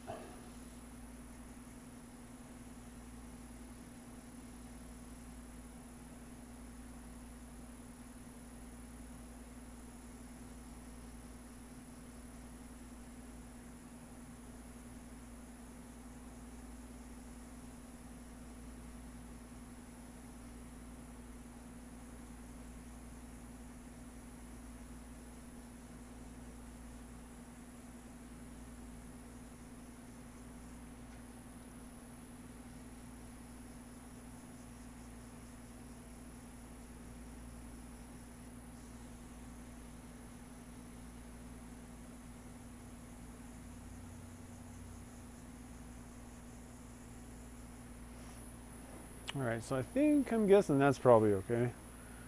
Wipe this thing down. I'm not going to use the alcohol in between. It already had water on it, so I consider that good enough. We'll move up to the gray. Actually, I'm going to use this one. It's newer, fresher. So gray is somewhere around 1150 grit if my conversion factors were correct. And then we'll finish up with blue. Sometimes I'll just stop with this 1150 and then move to buffing wheels. But you'll kind of get through buffing just a little bit quicker if you just sit here and do the blue one, which is, I don't know, somewhere maybe around 1500 grit. Somewhere between there and 2000. And you can just use the Zona papers. You know, Chad Schimmel, he just likes to use all the Zona papers, and he's happy with the finish. I kind of find that it just seems like there's a couple scratches that don't seem to come out. I tend to get better results with buffing myself, so I don't go all the way to the high grit with polishing papers. But it is, you know, a lot of people like it and seem to get good results that way.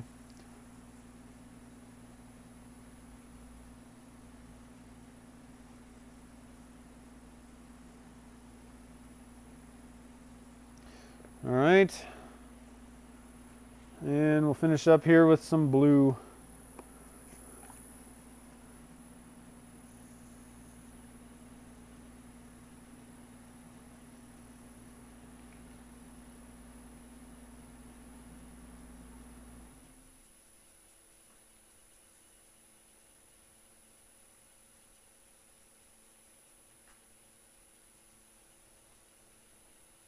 So I think it's snowing up in the mountains here, so I think our opening day at the ski resort should be on track. We should actually have some snow. I'm not going to let all the crazy people that need to be up there the first day get through with that, and then I'll check it out later. I'm excited about snowboarding again. All right, so we got that thing done. Let's see here. I'm going to stop and see if anybody's got questions.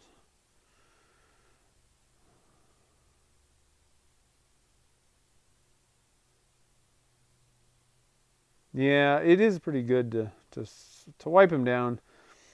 You know, and I mean, Stone Coat, they do the same thing. They recommend, you know, wiping it off in between. I think that you just wouldn't want to have some particle of stuff sitting on there, and then you're going up and polishing higher and higher, and most of the blank's great, except you're like dragging this one grit around and just scratching the heck out of it. And it can happen, I think. The vloggers like the GX. Yeah, the thing is, I'm going to have to kind of look at a little bit, because my situation is a little bit different, I think, than a lot of people's that are just kind of vloggers, but I'll definitely check into that for sure. Snowing in Michigan? Sweet. Yeah, we had a serious storm yesterday. I mean, the winds were like, I think the winds were hitting like, I don't know, I mean, it blew shingles off the roof of the house we live in. My barbecue's trashed, which that happens all the time. But I don't know. We recorded something up in the 50s. We have one of those little wind things that measures it and all that, the weather stations. So we recorded somewhere in the 50s, I think. But the landlord said that he thought it hit like 70 something. I was like, dang. Not fun. And I couldn't even get our front door of our apartment and screen door faces like right where the wind just smacks the house. And so like you can't even get in the door when it's really windy. It's so funny. Saint Bigal, how's it going?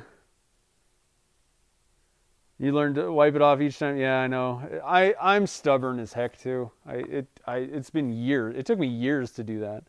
Finally, I'm like, oh, okay, fine. Quit being lazy. All right, so we got this thing. I'm gonna one thing that I like to do is get a really bright, intense light, and then try and see, you know, how does that surface look? And because you can usually kind of see the scratch pattern. Sort of. I'm actually having a tough time really seeing what's going on here, but it looks like I think I did a pretty good job. usually if I was really serious about it, I would really look at it in between each grit to make sure that I'm ready to go on to the next level. But anyway, let's turn this off. Let's get you guys, whoops. Shush. I gotta unplug the camera here so that I can move the tripod around. Let's get under a light. And I'll show you guys what we got so far. Just kind of crank that down like that. So it's looking pretty good. I don't know. Like I said, not the most amazing thing I've ever seen in my life, but not bad so far. Shiny, that's for sure. So let's head over to the buffing wheels. See what we got going on over here. Pop those guys off. We don't need the bushings anymore. We'll get these guys going here. There we go. Let me put my bushings away so I don't lose them.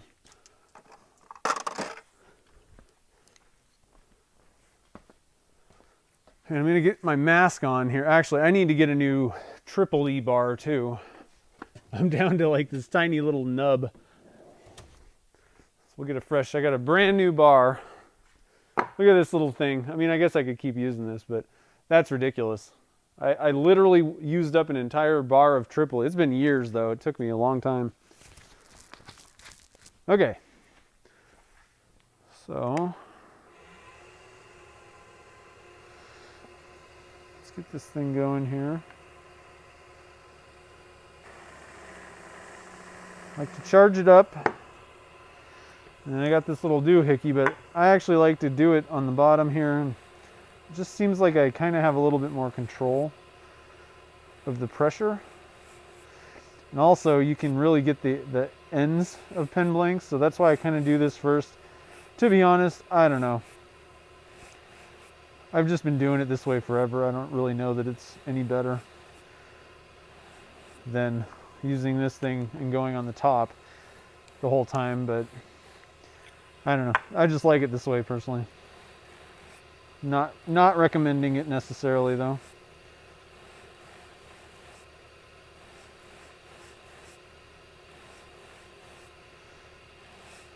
Generally it's safer to be on the bottom, but as long as you don't jam the front end of this thing, if you're just you can do the top and it's perfectly safe, but if you jam the top in, you're going to be in for some trouble, So either way, another way to do it is to grab a bolt or like your mandrel, just keep it on there and you can kind of do it that way. Hold it on the ends. It's another way to kind of be safe, and you can be on the front quarter, bottom quarter of the blank, or of the buffing wheel. I don't know what I'm talking about.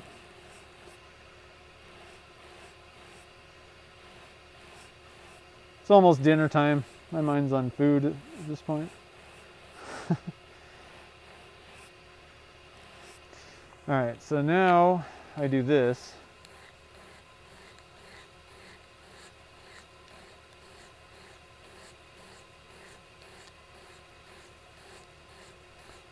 And a couple nuances about the way that I buff. So we just got done, the thing was rotating and we were sanding it, so the scratches were radial.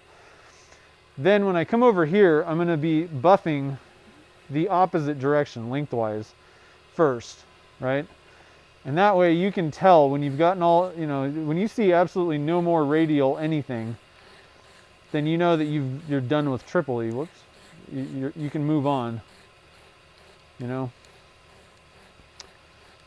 then the first thing that I do on the white diamond wheel, the next one, is I'm going to hold it the other way and take out the triple E scratches. So that's another way to kind of, if you're going to go through your sanding, that can really help to, do it one way on one grit and then another way on the other. That way when you've gotten all the scratches out from the previous grit. When there's no more going this way, then you can move on. Whatever way is opposite of what you're doing.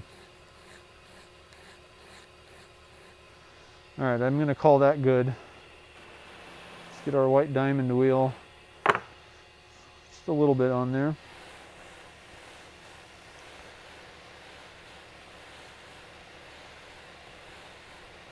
And I got these going about 1200, I want to say 1000, 1200, something like that. I don't have like a digital readout on this lathe, but somewhere in that neighborhood.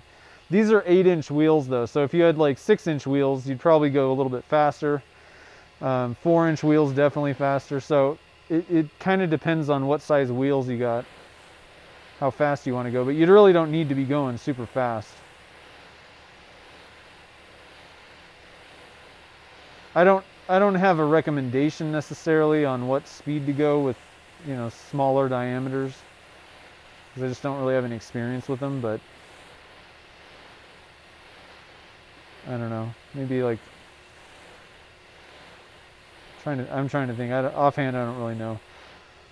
But these things generally do pretty good around 1200, 1000, 1200.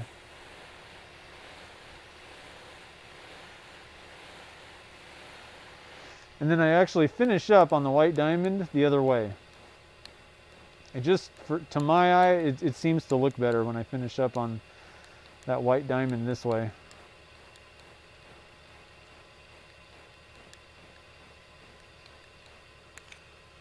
Flip it.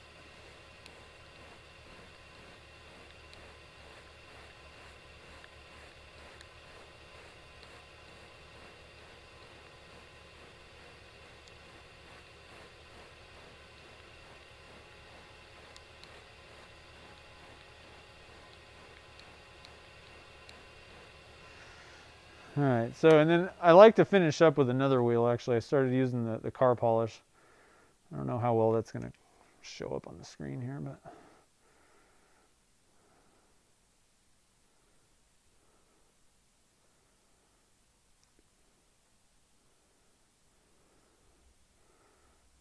the lights are kind of kicking off this. It's cool. I don't know. Let me look at this thing. Problem is, it really doesn't look to me like snakeskin. I mean, that's not really identifiable in here. It just looks kind of funky. And there's definitely some like areas of separation. You see that? Kind of where it's, I don't know, probably like some glue splotches and stuff. Not the most amazing. But let's spin you guys around. I like to finish up with the string buff and car polish. I find that thing really just takes, because this is pretty good. Like, and this is what I used to go to, is just white diamond, and it looks great. But I started using the car polish with the string buff, and man, like, it just takes it to the next level. It's a really good way to finish off. So let's get this thing out of here, and then this stuff, I don't know if I have links on my website or not to this, but whoa. The string buff and this little mandrel thing. This is actually a Beal product, the Morse taper. But this little tapered mandrel and the string buff I got at McMaster Car. You probably have a mandrel that'll fit too. I just already had that. But I think this is actually a 6-inch wheel, 2-inch wide, maybe something like that. But this thing rocks with car polish. And so what I use is the Meguiar's 105. I don't know if it really makes that much difference. This seems to do the best for me, so I use it. But you know, there's lots of different options out there for different kind of car polishes, and this is actually kind of more of a cutting compound more than a car polish. But try a couple things out, see which one works.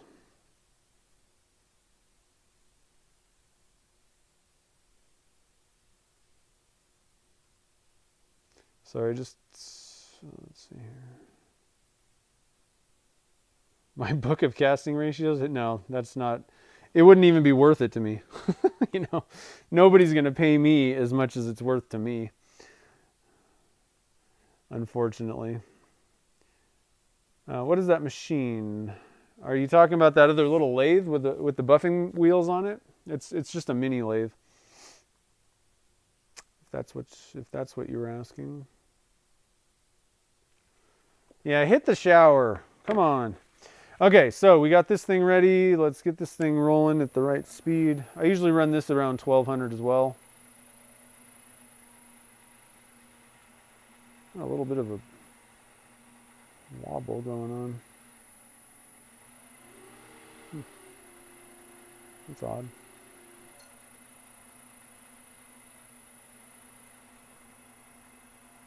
I'm gonna have to look into that. And what I do is I just put a little bit on. So did I mix it up? Shake it up.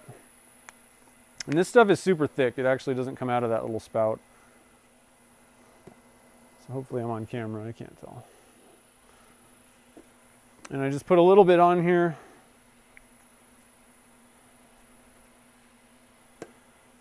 And then just kind of wipe it onto the pen blank. And we just got done doing a lengthwise with the white diamond, so then I come and do this direction.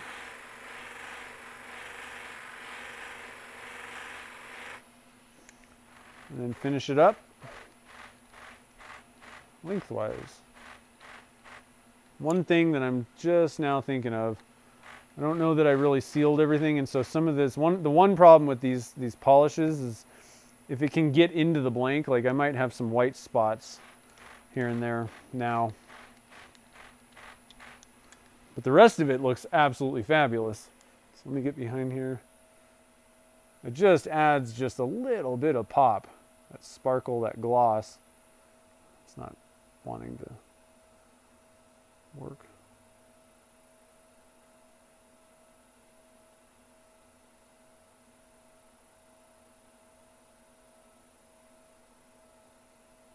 So, I don't know. Not bad.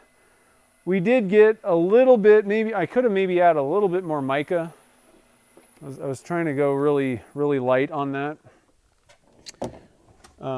That might have made the pen blank in general look a little bit better, but I'm not super thrilled about the snakeskin thing. I don't know what it's just not, it's not doing that much for me. I don't know.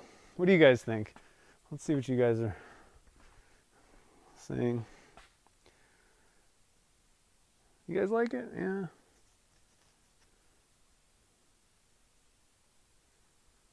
I don't know. I mean, it's not bad. It's definitely interesting. It's just, I think my problem is when you're like, oh, I'm going to turn a snakeskin pen. That's not really what you think of. You know, that's not really the outcome that comes to mind, I guess, is the only issue. Is, you know, you just can't really see much of the snakeskin. That's not really popping out, but it definitely doesn't look bad. I wouldn't say that. It's a nice looking blank, but not exactly what I was going for.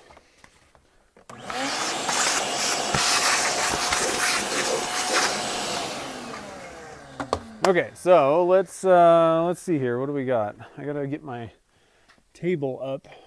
I'm really bummed. I ordered a Nova drill press, the Voyager, I think it is, the digital one, whatever.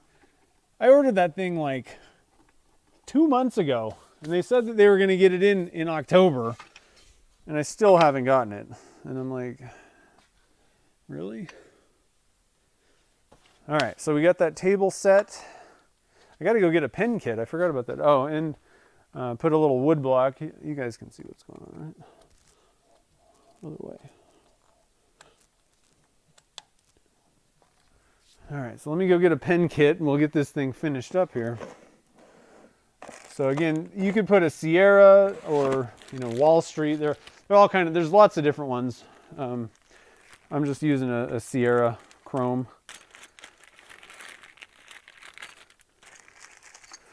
I like to put gloves on once I've finished buffing something.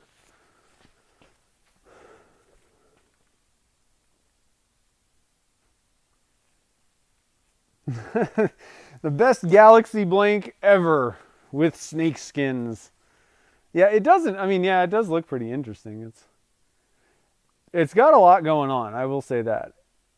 definitely not. I guess here's the other thing. The reason that I'm like kind of like, I knew when I was casting this that I didn't really do the best job casting them. And so I think that's in the back of my head too, where I'm like, I don't know about this. It's okay. Red snakeskin, nice. I know, Sierras are my favorite. Because like a lot of what I do, it's not so much about like, I want to make a pen. I want to see what the blank looks like. That's really my biggest focus with a lot of things that I turn. I enjoy turning them, but really the focus is at the end of the day, I want to see how does this thing turn out, because the resin casting part is really more what I enjoy the most. And so I love the Sierras because they look fabulous. You get a really nice looking pen, but they're so quick and easy and there's lots of different styles and colors and all that kind of stuff, all using the same bushings. Another nice thing is, having a single blank pen, you can get 2 pens out of 1 blank. Sometimes you can maybe get more than that even. All right, so let's get you guys kind of up in here so you can see this. And realistically,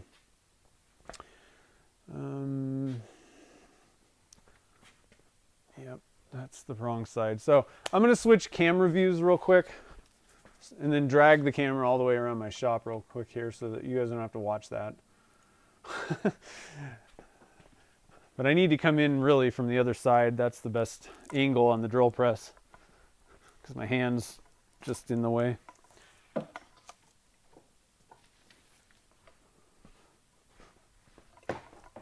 All right.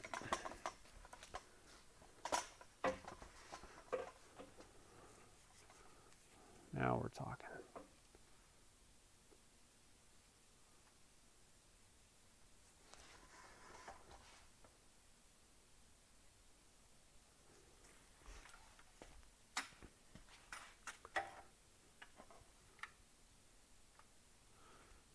Oh, that's pretty bright.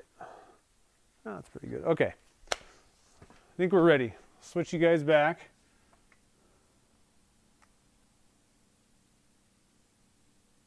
Ooh, 23 degrees this morning. Ooh. Chad's in the house. What's up? Mr. Mancrafting.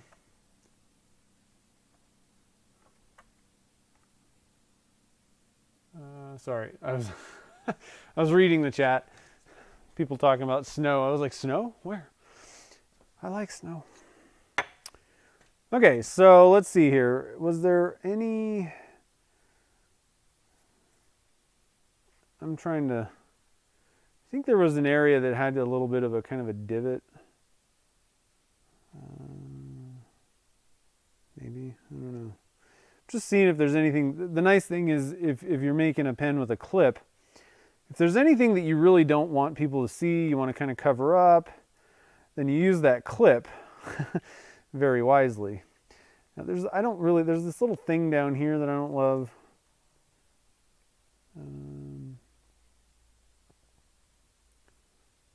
Having a tough time seeing if there was I thought there was like a little bit of a pit somewhere, but I'm not able to really see it. So I think I'm just going to cover up that one thing. With the Sierra, really, there's only one thing to press. It's just the clip part. Let me just make sure that you guys are seeing what I'm doing, kind of. Okay. Hold on, I gotta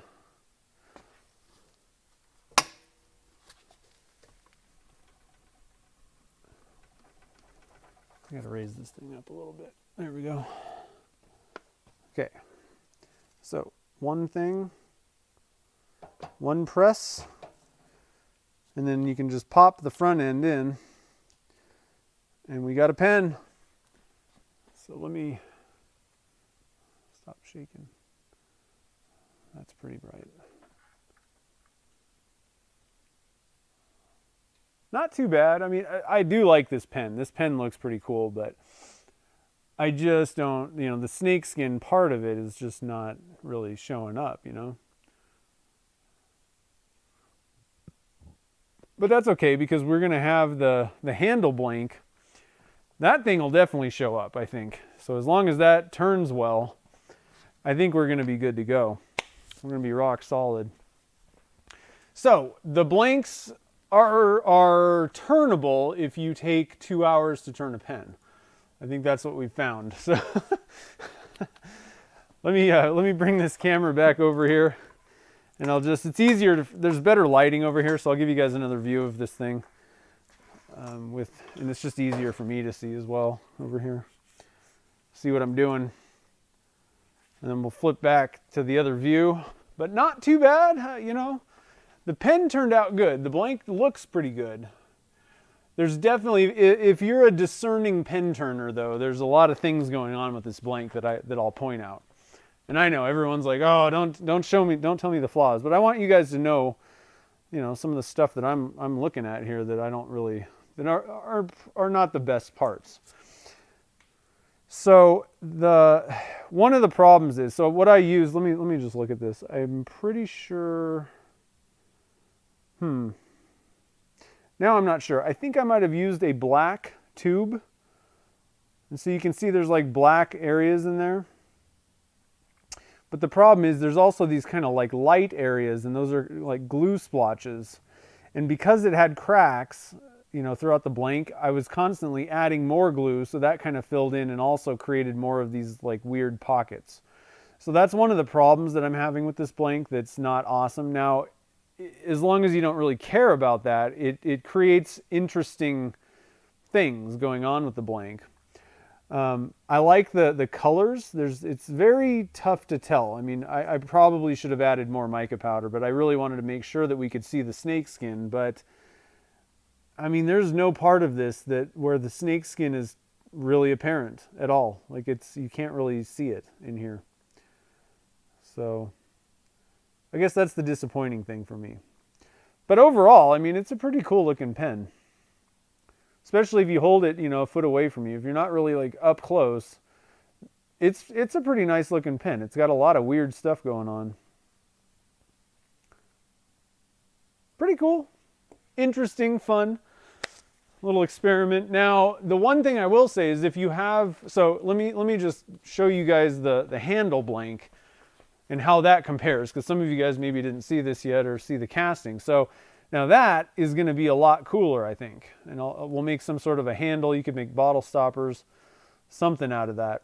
Now, if you did this in clear and you weren't trying to turn a tubed pen, you were making like a diamond painting pen or something like thin like that, where, you know, it's a smaller blank, but it's kind of, again, like a handle type thing, but it's intact. You're not drilling it out. Then I think you could make some really cool stuff by just shoving the snakeskin shed in there.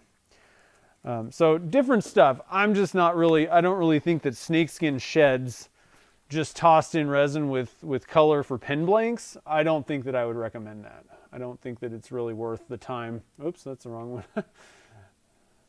Soko Joko.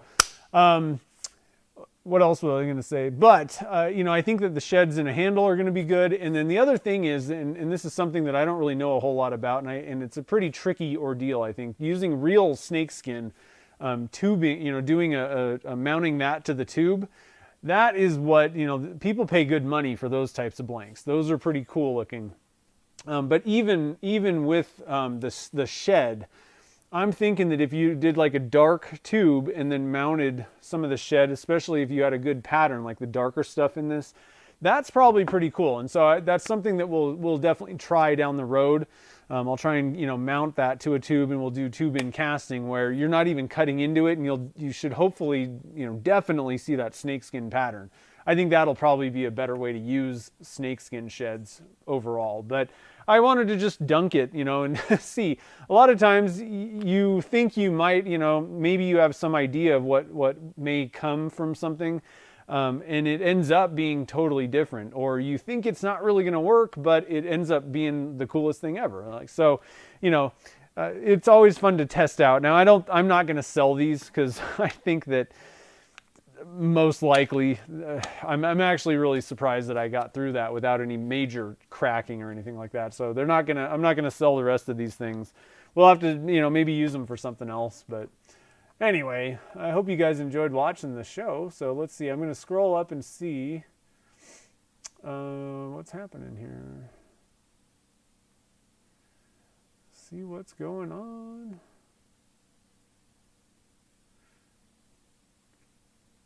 Oh, sorry, I just saw this, Chad. You had a 6-foot shed. That's black snakeskin. That's cool. Did you just toss it? That kind of sucks. Could have been useful. A black one would be pretty neat. Sorry, I'm just reading, making sure that I'm not missing any questions or anything like that.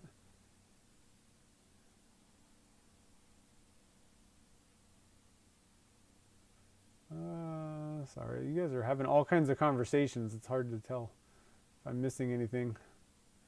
Yeah, hopefully I kind of shared some thoughts about this. Like I said, in the end, the pen looks pretty awesome.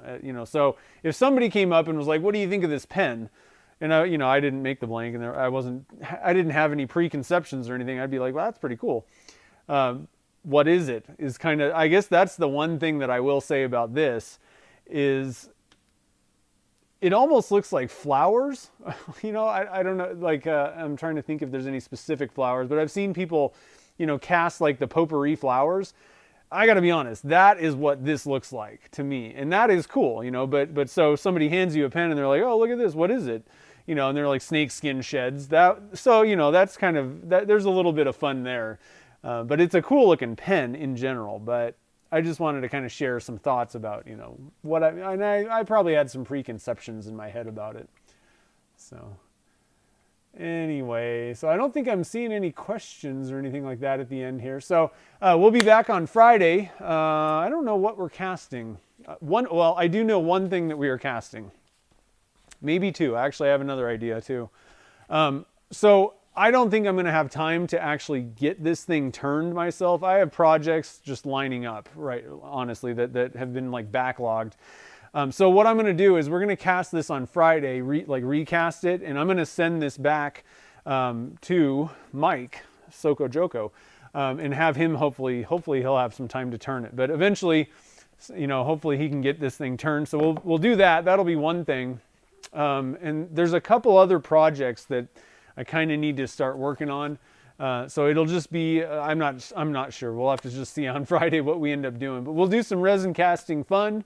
Yeah. So anyway, I hope you guys have a great rest of your evening.